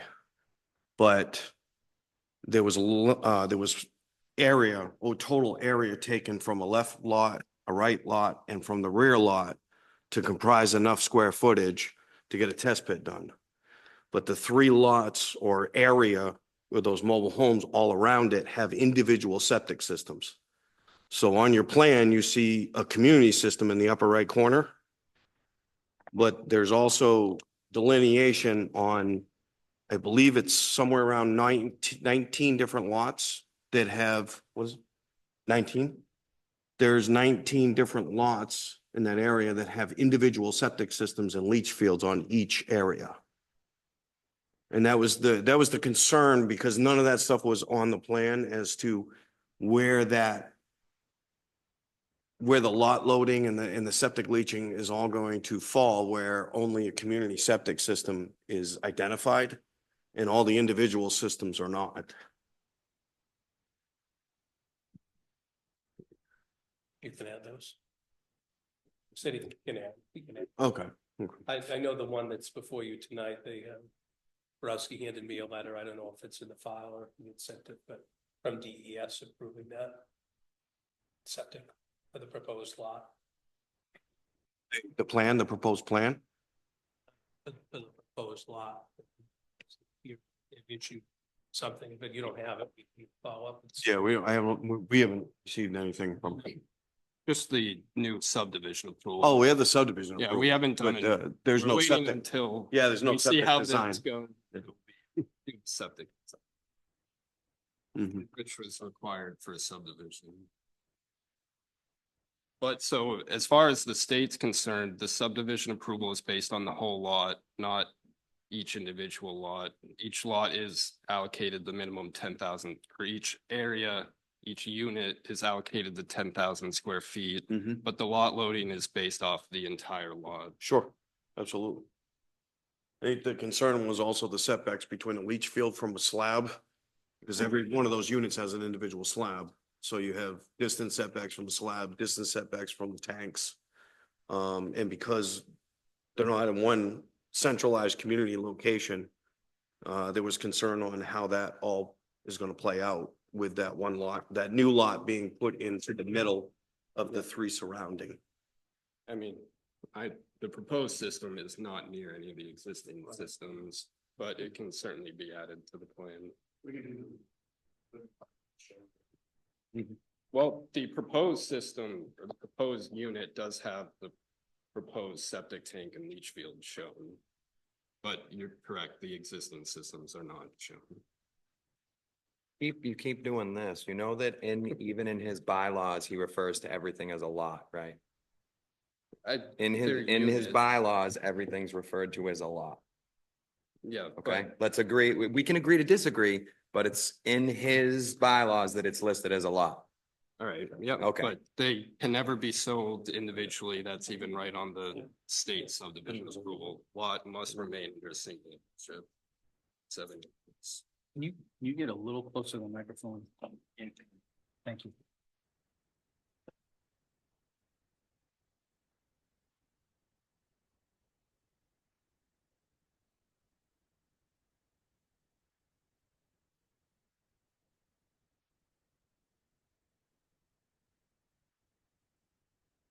So look, Jessica, so each minimum, he said has to have a minimum of 75 feet of frontage. 30 feet from the ground, 25 feet. 1,000 square feet. It does specify.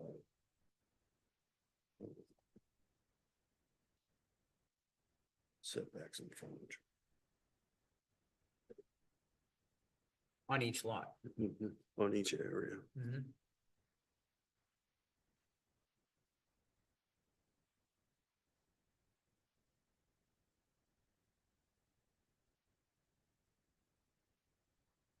I'm just going through for the board because on the original planner's review, it talks about what the setbacks of the 10,000 square foot minimum and the setbacks on left, right, and the frontage requirements for every unit in the mobile home section. Yeah, so I mean, it is confusing because it says each manufactured housing unit shall be located on individual sites. But then it says the 30-foot and 25-foot setback applied to, lot lines. So it's just, we need to come to a conclusion of how we are going to interpret this or the ordinance and apply it to this plan. Staff report has two definitions in it. One talks about the manufactured home park. It says land upon which 2 or more manufactured homes are parked and occupied for living purposes, regardless of whether or not a change is made for such accommodation. Park remains in single ownership with lots offered on a rental basis, which is consistent with reference to lots. The second one says mobile home park subdivision or subdivision. A parcel or contiguous parcels of land divided into 2 or more manufactured home lots for rent or sale. I think the distinction there is these can't be sold. They're all in one ownership. Right. Where if they went through a traditional subdivision, you could sell not only the mobile home, but the land underneath it.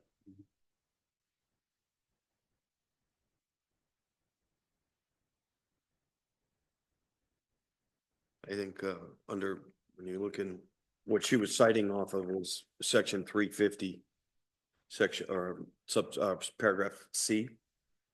Because when it talks about manufactured home park performance standards. And it's under the manufactured home parks shall meet the following general site standards. The minimum site area associated with each manufactured home shall be the 10,000 square foot. Each site shall have a minimum of road frontage of 75 feet on the interior park road. No portion of the abutting offsite road may be utilized to satisfy the frontage requirement. Each manufactured housing unit shall be located on individual sites a minimum of 30 feet from the right of way of the interior road and at least 25 feet from any other interior lot line of the site. Accessory structures or buildings, whether attached or detached, shall also meet these setbacks. But that's where the planner was going with her review as far as the interior. It's hard with no 1986 plan, which I think on two ends, the town records are gone and Mr. Borowski's was lost in the fire. It doesn't seem like anyone can see how that was created at the time for the existing lots. I don't know that that's ever been officially maintained. I think that one record states it by the halfway point between the trailers. Yeah. How it goes. Yeah, the property around.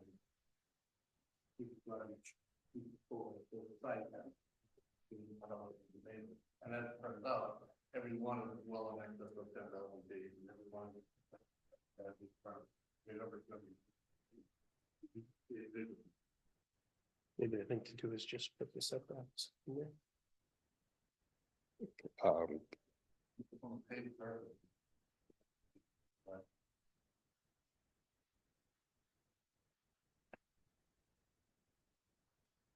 Yeah, we need the setbacks. So. I don't agree. Please tell me if I'm overstepping. No, I'm just no trying to problem. provide some clarity because this was. a I didn't little even know about complicated. that. So this, we brought this because this is what kind of added a lot of confusion to this. If this is just an example, and this is a individual septic system that Mr. Borowski had submitted back 2003. So this, I think, was probably part of Boss bringing in. As you can see, every time there's an individual system, and I welcome you to take a look at it, but you understand that they're referencing iron rods in the four corners of every lot that has that. So. Are there pins set? I don't, What's that? I'm just asking. Yeah.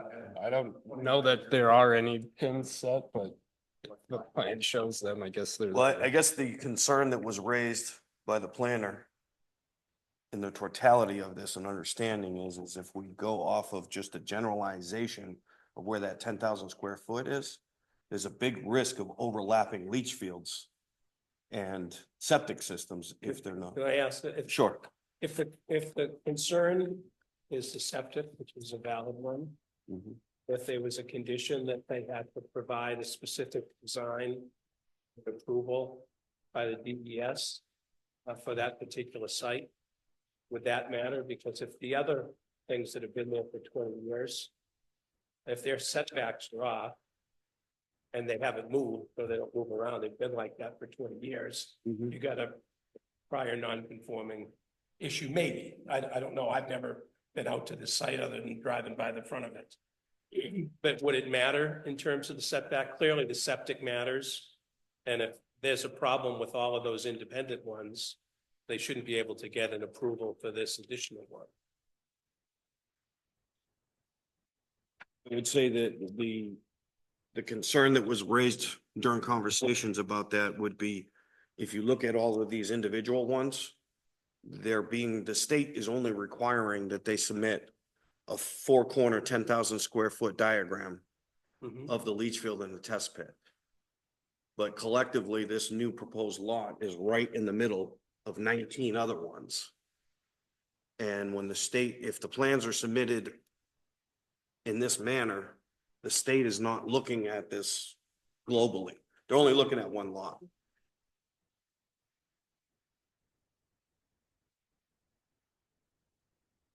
Do they? Where it's one lot for DES's purposes, I would suspect, and you correct me, when you put your design, you're gonna have to show where all the other things are. Yeah, we will have to.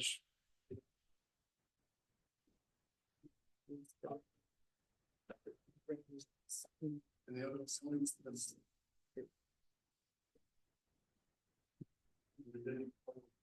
adding this home to that thing, nothing, have the ability to, with the archive.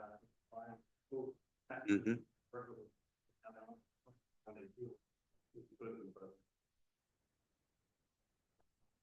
So that's when I talked to the state, that I didn't want that to be individual system. I'm an individual system there.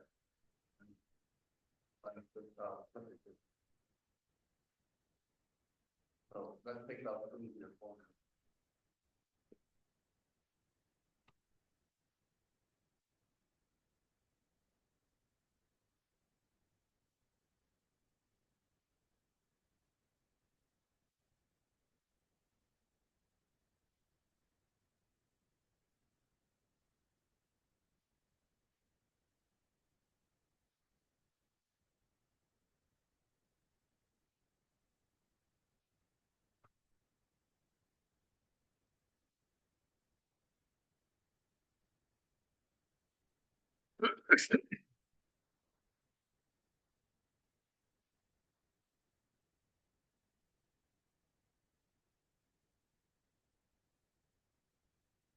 So. Site 56 shows the proposed septic tank and. Yeah, that's the proposed new site, Right, but none of these are. but none of these are, right, so we don't.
As far as some of the minor things, flood hazard area, aquifer protection, road width, those minor things have been addressed on the plan.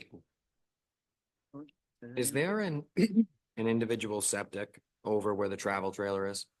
Does that one have an individual septic system? No, that is on the community On septic. community. With which we have the letter from the previous building inspector that allowed that, That allowed what? allowed that trailer to be hooked into the community septic. You have a letter from the building inspector? Well, you have a letter from John allowing the trailer to be hooked into the community. You have a letter from John that allowed you to connect that trailer to the community septic. Yeah. Follow up, because I mentioned that John, like to change my citizenship to become an applicant to live at everything, and then use the RV. He just told me so he couldn't, because he was 6 months, and it would be 6 months of the day, and so forth and so on. He said, actually, but I'm going to like change the RV to a manufactured house, and you can use that site. Yeah, for the conversation. But his reasoning was, when I applied to talk to John about locating the RV there. I don't think that's because, well, because we have one lot with 55 dwellings on it and don't require. We should have a season RV. Take them on that lot, you can do it. I think I applied for a deck from them 2 years ago. So that goes away? That goes away, that camper goes away? After 6 months? So you. Well, it's only used 6 months, but it's goes away based off this proposal. This is manufactured home sites, right? And that's just strictly a travel trailer. Yeah, the concern was there was no evidence that there was ever a permit or a verbal conversation. The only evidence that was presented by the current building inspector was past emails from John stating that he could not put a seasonal RV in there. Right. And there was a written correspondence from the tax collector also clarifying that you cannot establish residency in an RV. Right. So the planner review for that particular question, the issue is that it's probably gonna have to go to zoning for a variance Sure. of some set because the manufactured housing standards specifically state that nothing can be in a mobile home park that doesn't meet current HUD standards. It has to be in a HUD approved manufactured home.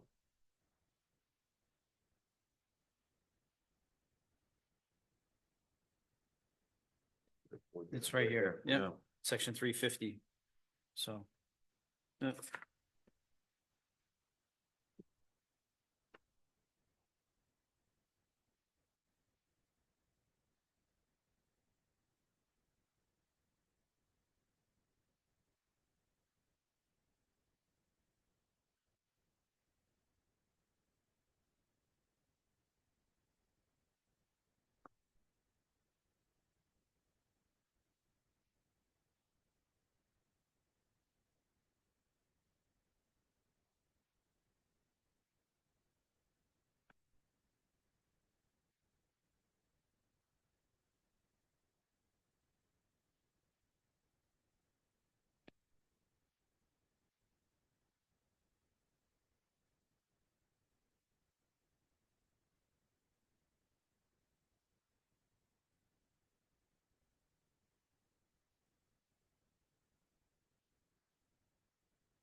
So basically, we're at an impasse of A whole bunch of things, yeah. Yeah. there is no RV or whatever you want to call it allowed in a mobile home park. Right. So That's already completely established and hooked Yeah. up. So at this point, how do we proceed? Right. And there's still an issue with the unit 56 with the septic and where we are. I think really if it, a suggestion just as, but it's completely up to the board's purview or preference at that point in time is addressing the two issues separately. One, I think the recommendation from the planner was that in order to keep an RV in that location, it's not on any of the defined lots. My understanding is the address doesn't exist either. Based on the code enforcement officers' information is that we treat, their recommendation is that has to go to the ZBA for a type of variance.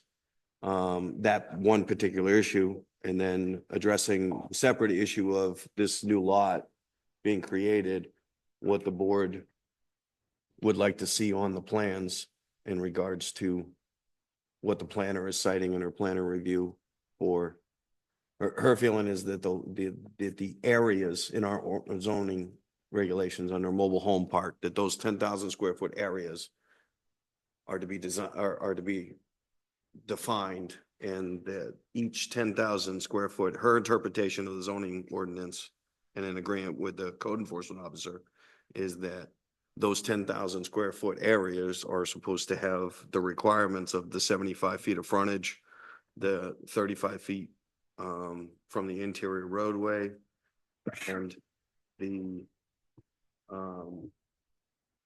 buffer under section 350C. We went through it earlier. Whatever. Mr. Chair, can I make a suggestion? Sure. I talked to Mr. Borowski here, and he said that he believes, even though that's not how they manage it, that all of those sites will have the appropriate setback. So if the board would consider perhaps approving it, subject to the DES septic permit and update of the plan to show those dimensions as requested in the staff report. And while we're here talking about the RV, I get that probably needs a trip to go to the ZBA. I don't know if he goes and gets it from the ZBA, does he have to come back again, or could you approve it subject to getting an approval from the ZBA? And then he can go and file an application there and see if they'll permit it. My understanding, it's been this way for some time with no issue. That's because we had no record of it. It's not supposed to be there.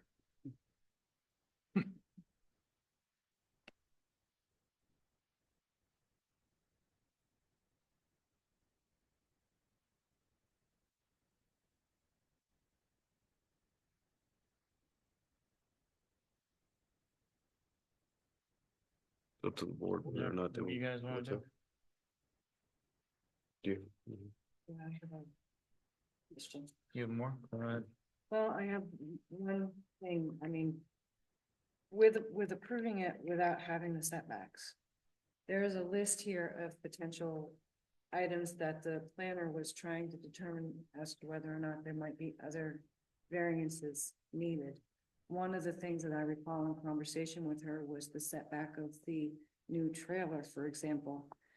There was no road frontage setback, pardon me.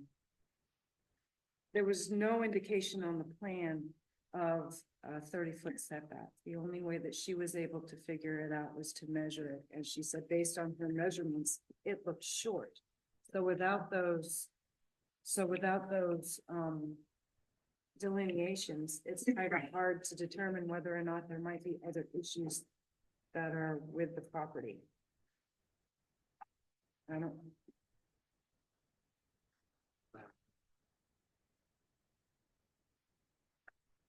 Yeah, I did. This one, thanks. I think we should approve it, right? Just deny, do we have to deny? Mark, do we deny or continue a bit?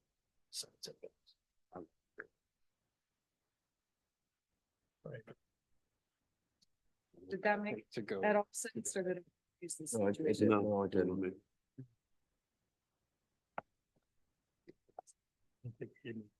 We have to deny or continue this, right? Is that how this goes?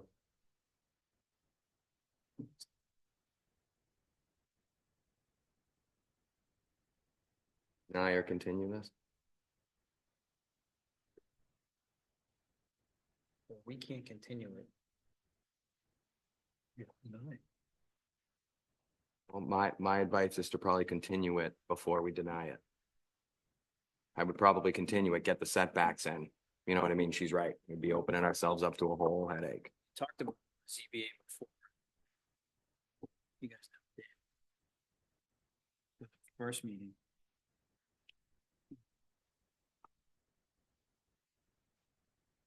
And there's just a lot of stuff here to prove this with a lot of stuff.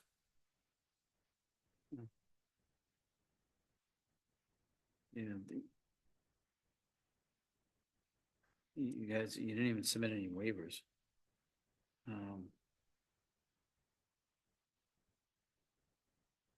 you know, variance for the interior setbacks.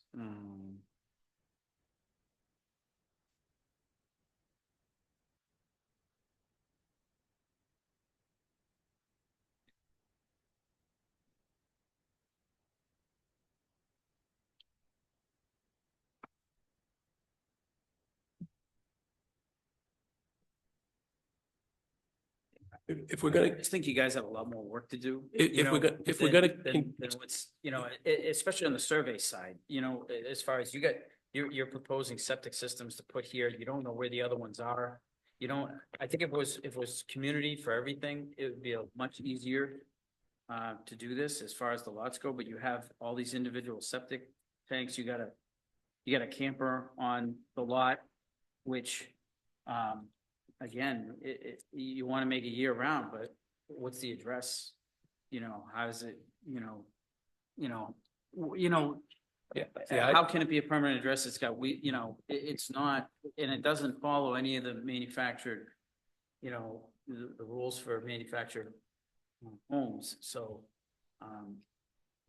yeah, I hear you. I've been speaking. I didn't identify myself in this one. John Cronin covering for Sean Dunphy from my office, who's been here a few times before, but I think if we can just get some confirmation that this is one lot owned by one person, and it's not 55 lots owned by different people, that will help. And that whatever the configuration is out there for the existing 55, they've been there, I believe, since 86. Does everyone agree with that?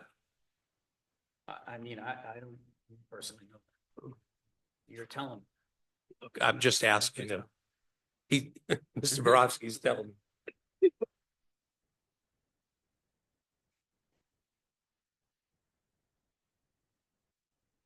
It would be helpful for us to sit down with Jessica when she has It would be, issues yeah. to, as you read that report, it's hard to see what's an issue. And Mr. Tebow has addressed some of them, perhaps to her satisfaction. So we can narrow that down and determine whether we need to go get a variance or two, or I think you need, yeah.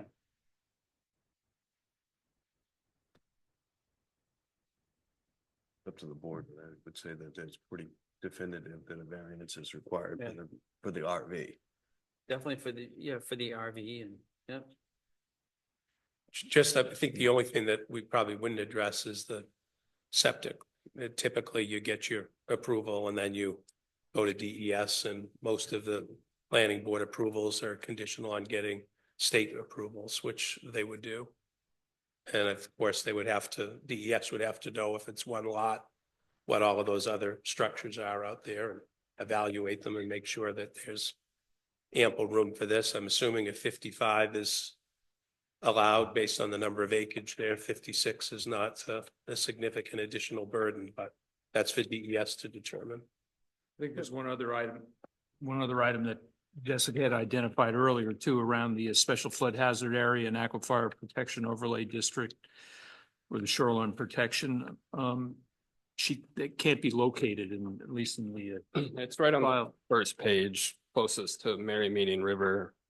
Perhaps the lot is a lot bigger than you are imagining. It's close to the Mary Meeting River side.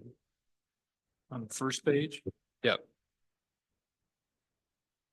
Of the new one you gave us today. No, it should have been on the updated one that didn't have any lot lines on it or any areas. There's a lot of lot.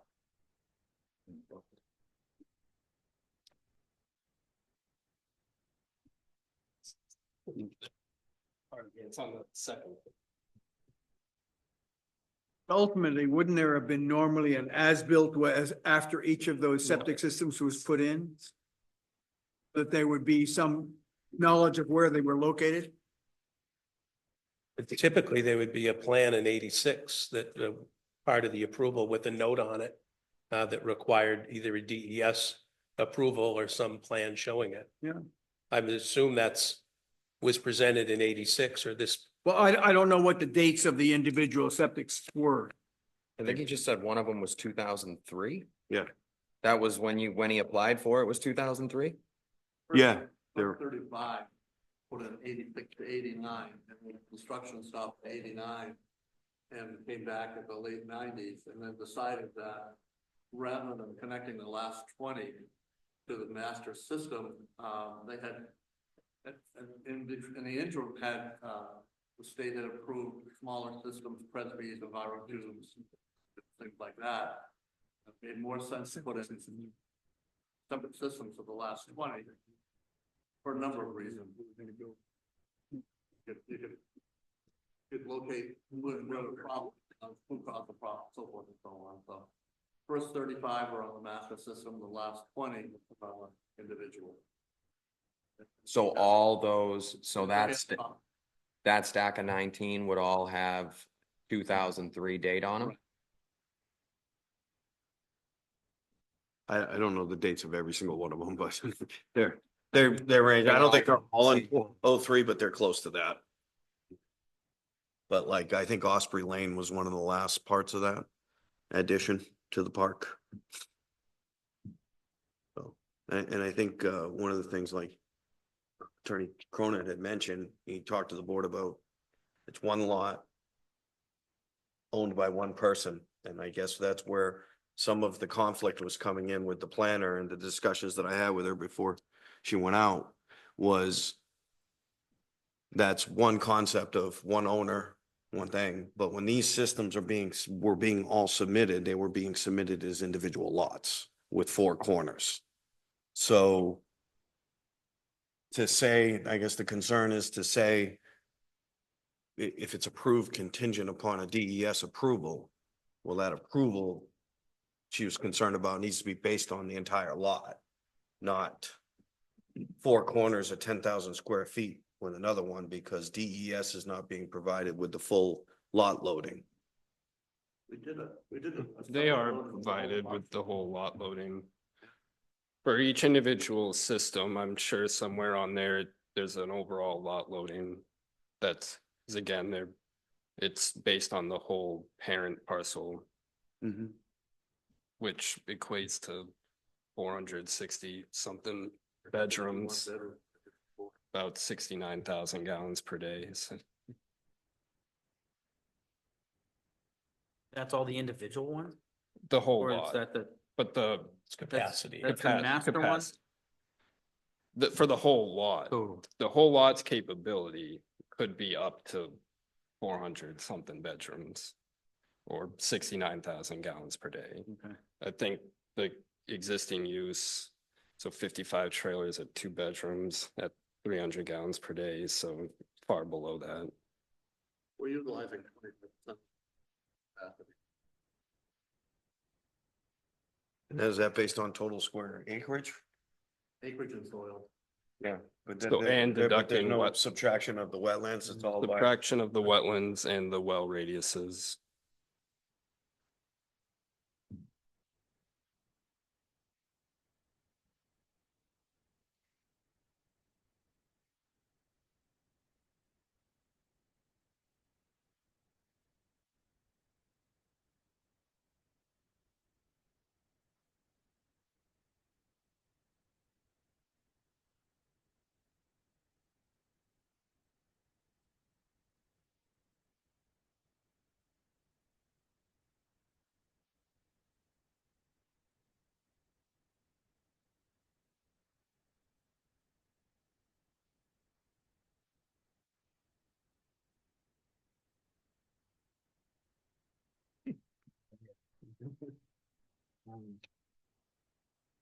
Yeah, like I said, you got a lot of stuff on here that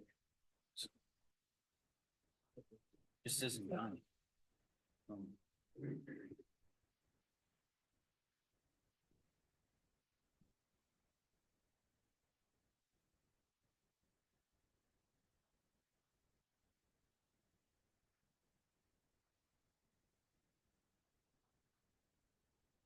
So. I mean, certainly the planning office can work with the surveying company and the applicant surveying company to get the information on there. Unfortunately, this was the first time that we got a chance to actually talk about it. Right.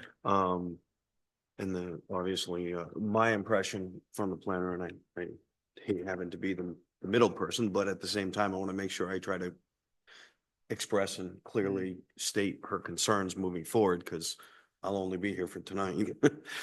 So, you know, the main issues are because there is no plan available, there's never ever signed plan or recorded plan. No part of the park is expanded, like Mr. Borowski said, since the eighties into the nineties, into the early 2000s. And there's never been a plan that's signed or on file that shows the expansion or the existing conditions. So this is the first existing conditions plan that we have. And that's where the concern was, the areas around the units. The first plan and the first proposals that came in showed one unit right next to the other unit that was over the boundary line, the defined 10,000 square foot boundary line. Then all the lines were taken off, and now the plans come back and the overall areas are in there. So the concern is where are those existing units in relationship to the 10,000 square feet? And then the other main concern or big concern was, to your point, of overall lot loading. Because we have a combination of a large community system, we have 19 or so individual systems where those bedrooms were, the bedroom count, because not all of them were 3-bedroom, not all of them were 2-bedroom. And there was no sort of consolidation of information put together to look at it in its totality, I guess the best way I can put it.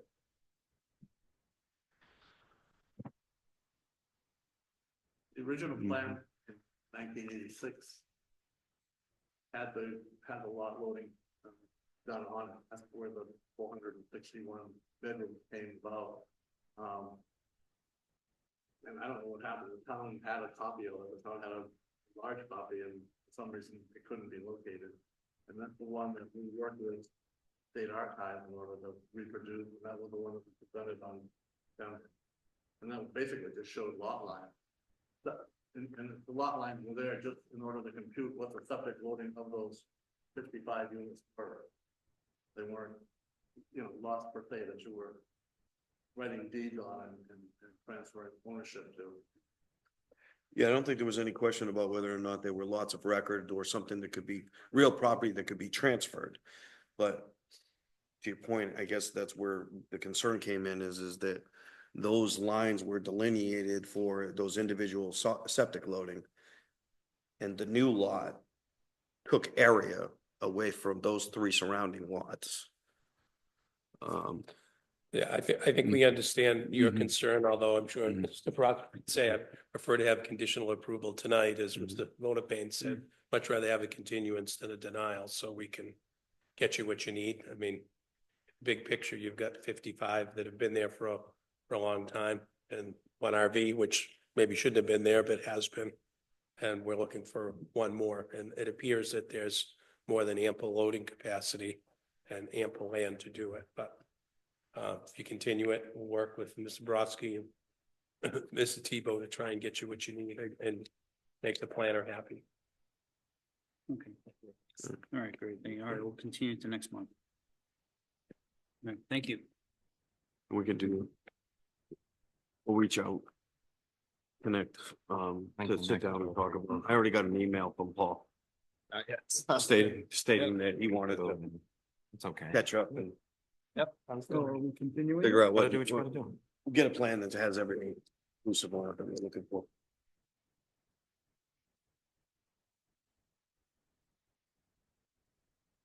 So this continues. Why are they so painful? Oh, that's so fun. Looking out. Steps in, brother. What's that? Hit your steps. Yeah. It's painful tonight. Really, you think so?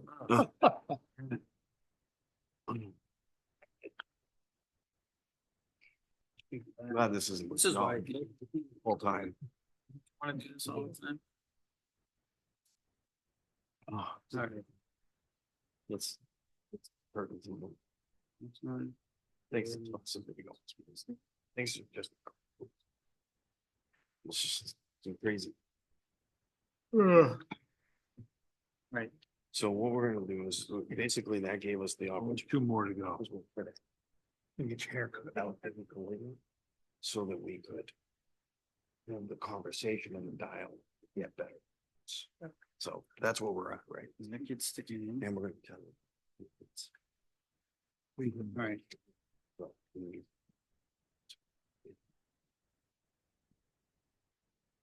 You all set? So I'm all set. Next case is case P 2445 Prospect Mountain Survey. Paul Zuzgo, agent for Daniel Lang, owner. I think we missed Daniel. Did we? Yeah, we missed that one. Okay, Daniel, Valley Road. We haven't done that one yet. No, that's the one, right, that's Oh, what we're I'm doing sorry. next. doing it now. That's what I was gonna do. Huh? Yeah, but that's not a conceptual. No, that is a final. Oh, yeah. It's a lot line adjustment, so. Yeah. Sorry. That was it. No, no, the next one is conceptual. Mhm.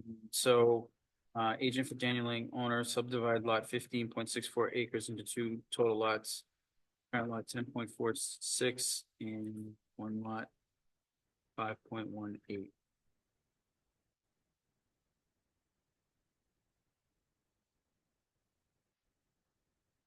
Chairman, I've returned to the board. You return? Okay. Stepping down. Thanks, Tom.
Yeah. Everything is, you got everything else, okay, all right, let's only check with you first.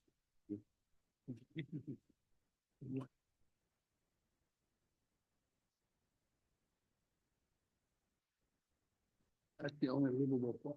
Everything's listed. When you look at it. you This understand subdivision, everything's listed, all the structures and the driveways there. Just what? Yeah. there's Between the what- two buildings. Yeah. Right. She got everything that she needed.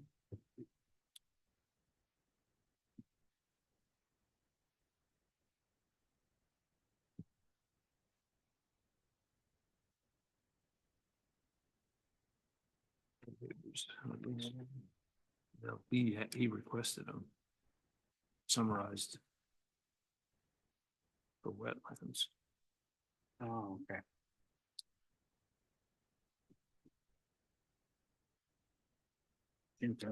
Yeah, but she didn't put it on the planner review, exactly. Oh, there are no wetlands, so he doesn't really need a road, there's no. Yeah, as I say, I'm not certain it's a big issue. Yeah, well, that's probably why they're not on review. No wetlands, right?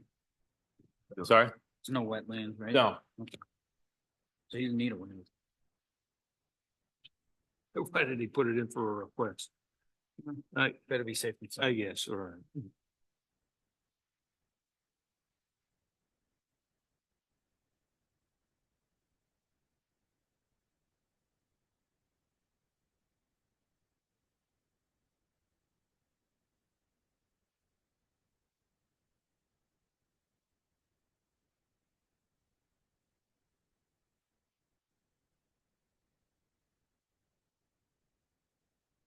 Good evenings. For completeness.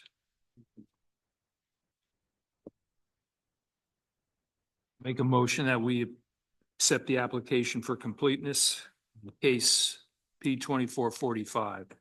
Second that. Any discussion? All in favor? Aye. All opposed? Motion carries. Okay, you're up, sir. My name is Dan Lang. I live at the property. We built the house I live in maybe like 12 years ago, which is the garage off to the left. Basically, what we want to do is, it's considered an IDU right now. I had twins and I don't want to move. And so I can't make the house any bigger right now. Because it's at basically like the max capacity of living space. So we just want to basically take those two houses that are already there. They already have a shared driveway. Just want to put a line down the middle. That way I can make my house bigger. I think right now it's like, I don't know, 1,200 square feet or something. And it's getting pretty tight. Really start moving. Yeah, yeah.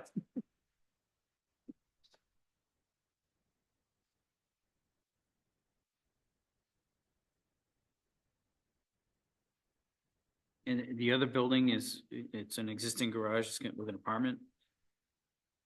Yeah, so that's the one that we live in, is the garage with the apartment above it. Okay. And the house next door is the main dwelling. I rent that to my sister. Okay.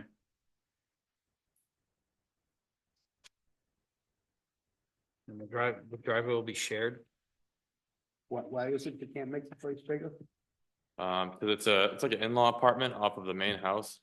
So the main house is too small to make the in-law apartment any bigger, I guess. So separates all your things. Yeah, It's under the, right, ADU, right? yeah, it's gonna only be like a certain percentage of the main house.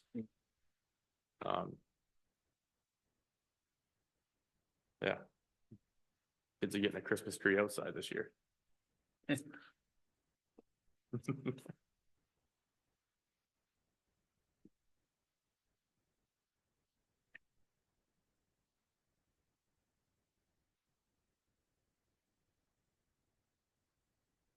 20 acres. 14. 10. So I think the existing lot is a little over 15. The one lot's gonna be around 10, the other one will be around 5. I guess the only thing I saw was that it looks like there need to be a new driveway permit for the shared.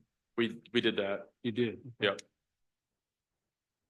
You look at the second drawing, you'll see why you're sharing the driveway, because that's still all steep slope. So it's a very limiting access. It looks like, reading through what the ZBA was saying, it seems pretty well clear that, they had no trouble in supporting his application. Yeah, the driveway is actually as wide, if not wider than the rest of the road, so it's a pretty big driveway. Driveway.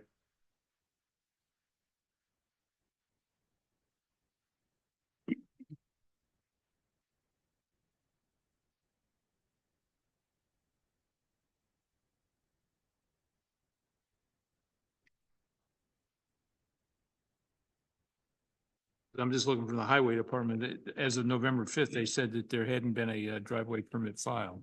My wife emailed it to me. I guess, but All right.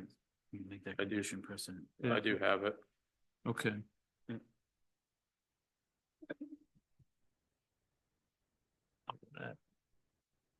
want to look at it?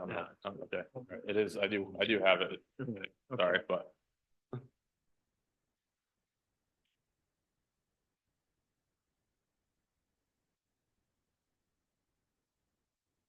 Just forward it to me. What's that? I just told him to forward the copy to my town email and I'll print it and put it in the file. Yeah.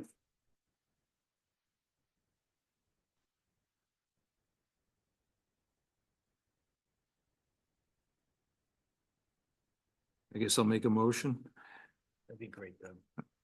All right, after due hearing, I recommend that the planning board approve case P 2445 for Daniel Lang for a final minor subdivision for a 2-lot subdivision of property located at map 14, lot 1-2, 232 Jesus Valley Road, Knowlton. Second it.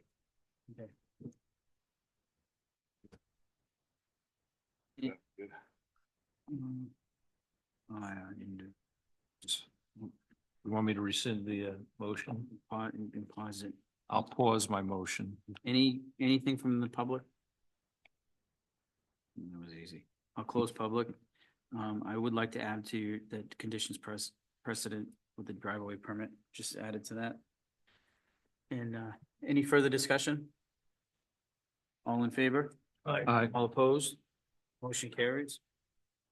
Thank you. All right, thank you, guys. Take care. Sorry for the long wait. No, Hope you enjoyed it. It was education, right?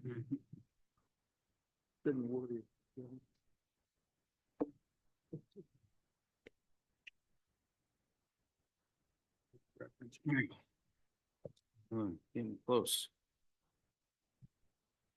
Too hot. All right.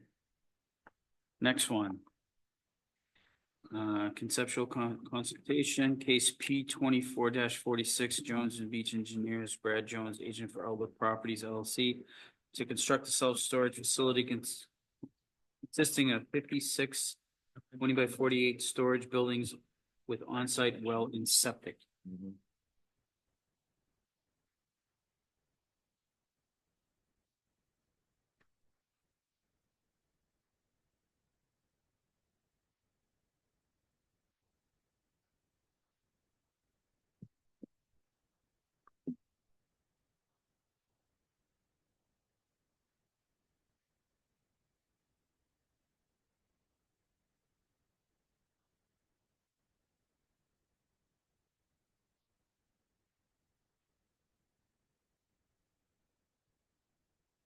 Whenever you're ready.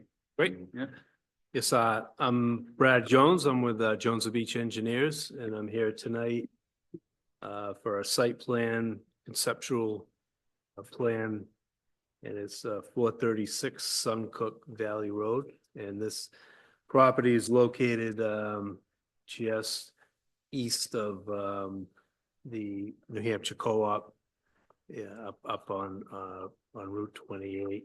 The property is owned by Overlook Properties LLC, and it's actually a 5.49 acre piece of property, and it's going to have its own driveway coming off of Route 28, and it's going to be a gated entrance, and there'll be a single entrance that'll come into the property, and it'll be for personal private self-storage units. We're gonna have 56 units. The units are comprised of 9 storage buildings, and each of the units are gonna be 20 feet by 48 feet. And they're kind of configured in different locations for access. There'll be actually an office as you come in, and then each building's gonna have a different amount of storage units for each building.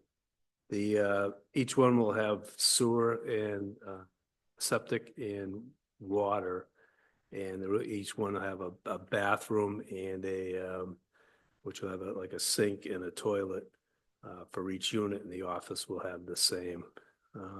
We do plan on paving the site, and there'll be a couple permits that we will need. We have talked to DOT and have looked at the location of the access, and they're okay with everything. They have to finalize the permit. We're also going to need a AOT permit from the state, and we're aware of that. We've done all the boundary survey, all the soil survey, and so we're ready to submit these permits and submit our next set of plans to the planning board. But we wanted to come in and just show this to the board and let you take a look at it, and then before we go to the next level and bring in the preliminary plans for the planning board. We do have a rendering of the building. Has not been submitted in the package. But just give you an idea, these buildings are gonna have a nice look to them, and it's not gonna be just a standard building. I think, are they stick built or? We're in the process of figuring out whether we're gonna do metal or wood. But they'll look like traditional New England barn look to them. But high-end storage. So it'll be attractive, and it is set back from the road, but it's gonna have a lot of nice look to it, and it's not gonna be just a standard steel storage building, so. Is this a redo on a previously approved? It's actually the same parcel. No, I shouldn't say same parcel, but it used to be a single piece. It was subdivided years ago. And we did come in, what was it, like 3 years ago for boat storage? That's the boat storage Yeah, place. so, Okay. Right next so to the it. boat Wasn't there a storage camper is on in there? the rear of it, Yeah. yeah. So, Boat storage still there? yeah, it hasn't been built yet. I mean, they're working on the site itself. I mean, this all looked like it's right on the. So did that boat storage, I thought. Yeah, you can see on the site plan. I thought the boat storage was further way back. I thought he was a good ways back. Much This- bigger parcel. This is one of the boat storage buildings here, Okay. which is not, So it's not, beside it. yeah, it's not, and then it continues down. The access for the boat storage is here. And then there's another building back here.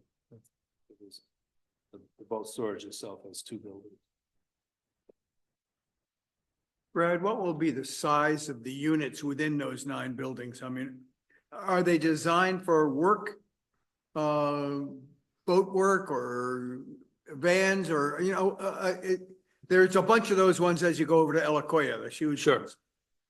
And they did not have, water in them, but, so, it makes some sense as long as, it's not for living conditions.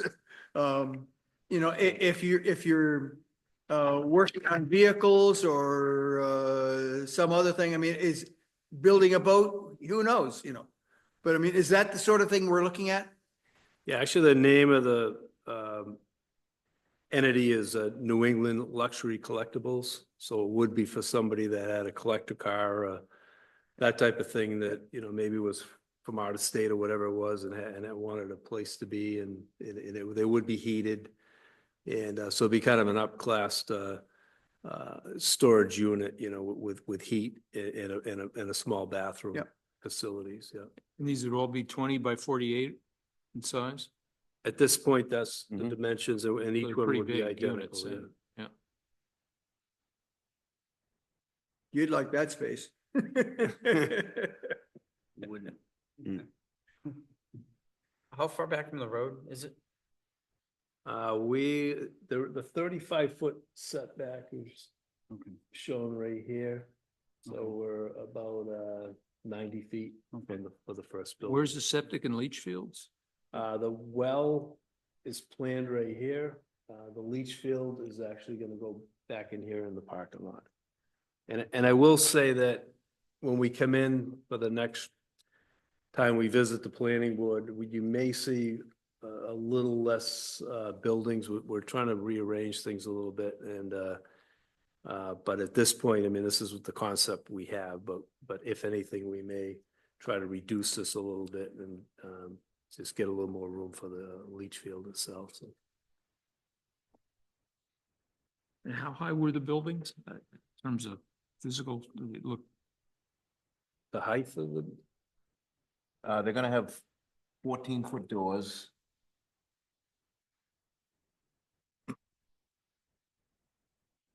I don't know the exact height, but it'll be in the 20s. Okay. It, It's to quite a bit the bigger than a ridge. Traditional storage unit, yeah.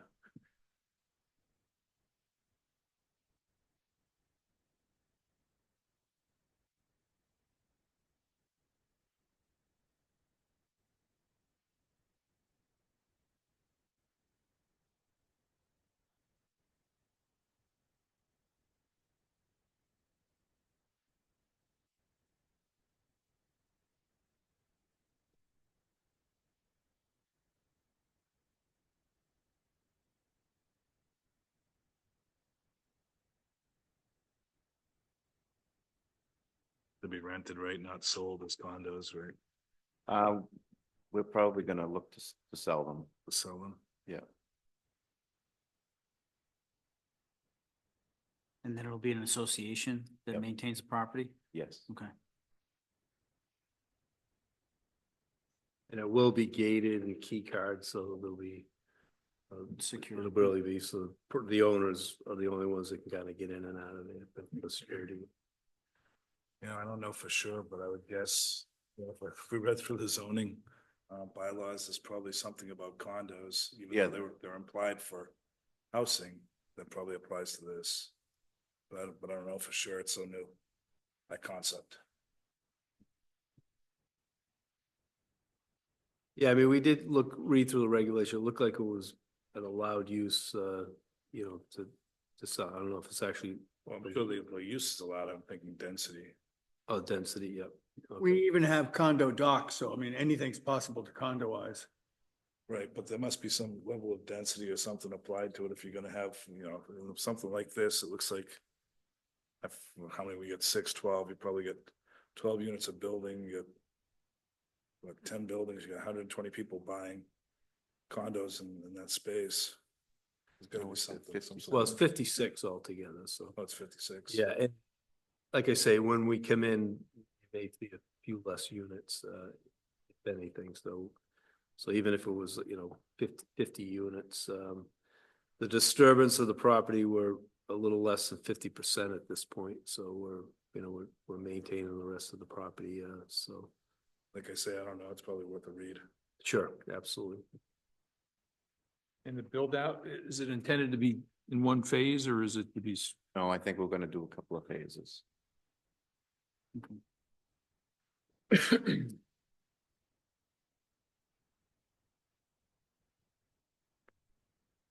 Exciting stuff. Looks good. Huh? Yeah, exciting stuff. Yeah. Anybody else have anything? You might want to protect yourself by simply saying, in your own condo verbalization, no living, but I mean, Sure. it just, people get excited about things and, I mean, obviously, somebody's gonna sleep over one night once in a rare while, but it's not for, a home away from. All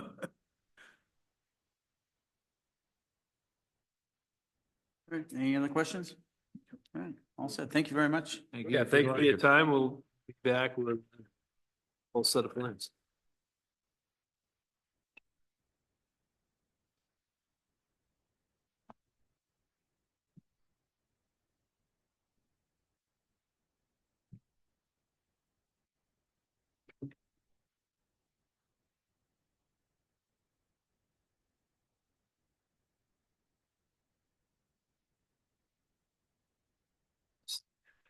Okay. All right. I'm gonna move on to other business. Old business, do we have any old business? No old business. Anybody? No. New business? Approval of, last month's minutes. I'll make a motion. We approve the Tuesday, October 15th, 2024 minutes. Okay, did everybody okay with the minutes? Any further discussion? All in favor? Aye. All opposed? Motion carries.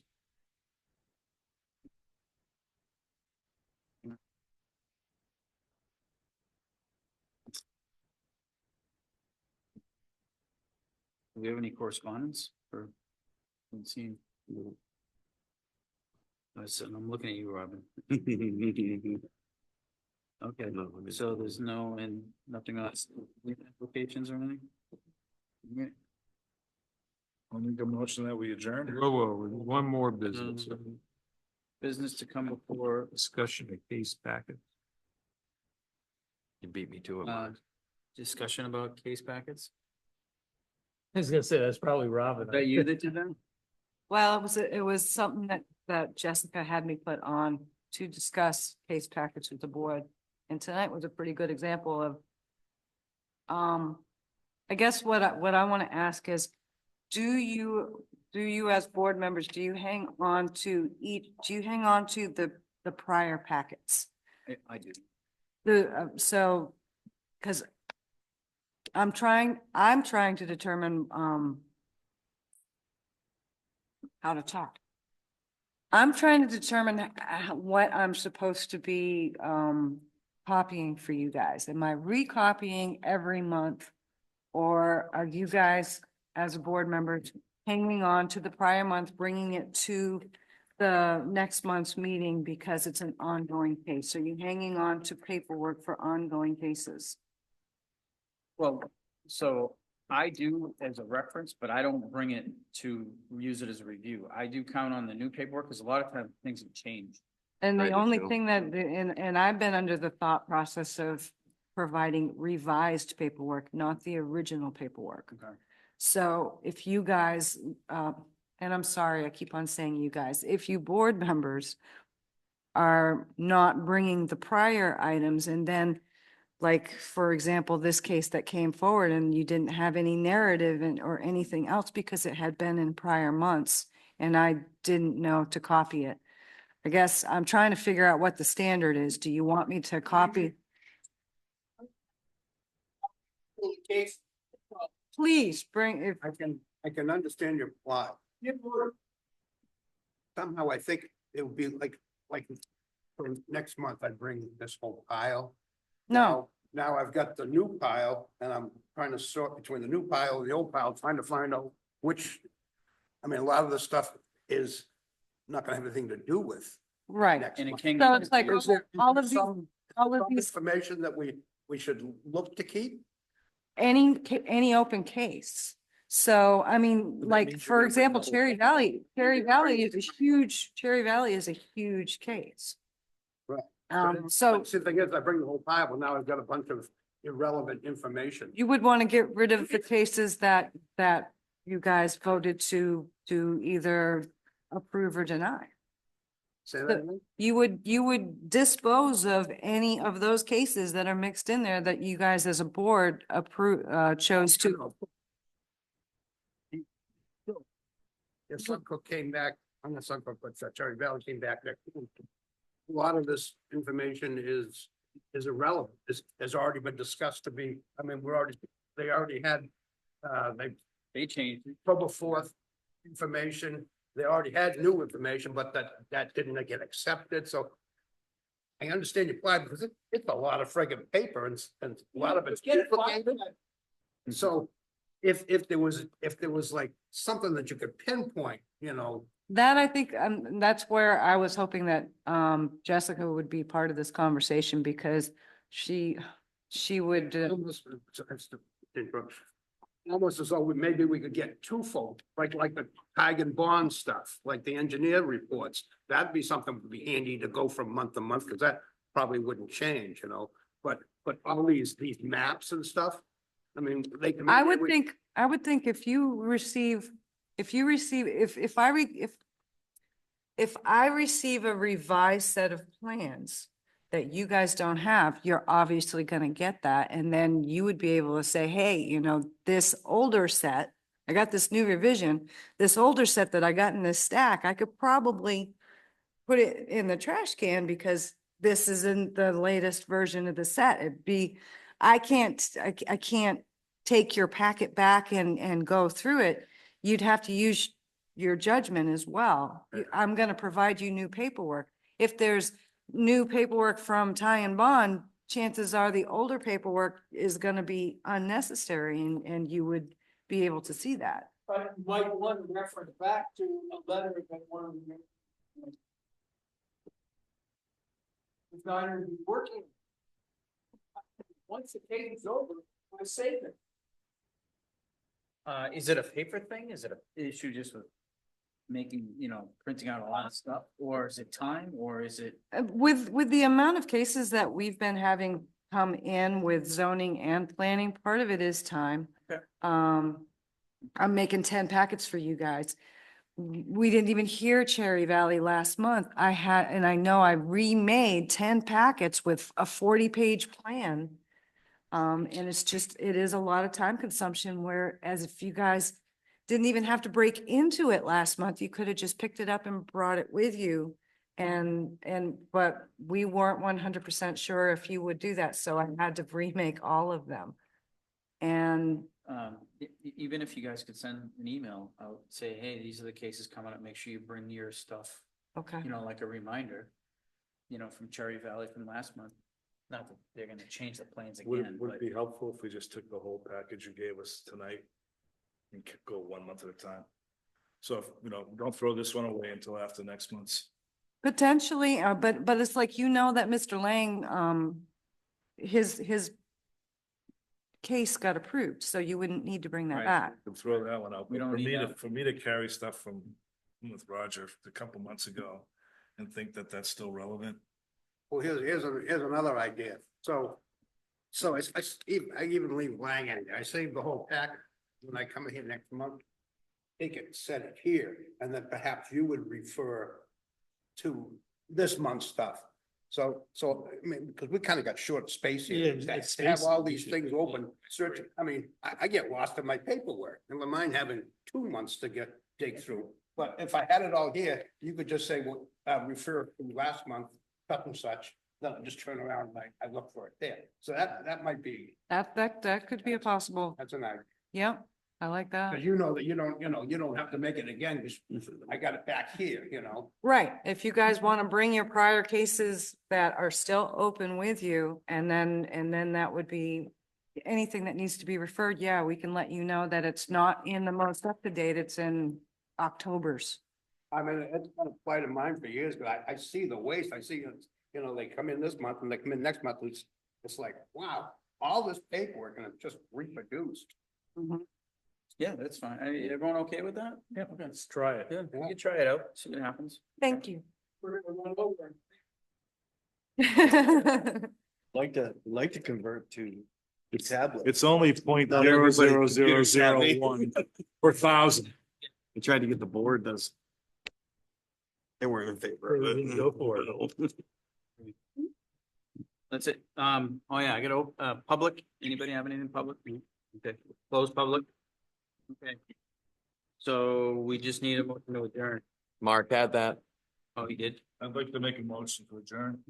Second that. Okay, any discussion? All in favor? Aye. All opposed? Motion carries. Thank you, everyone. You have to buy drinks. It was painful.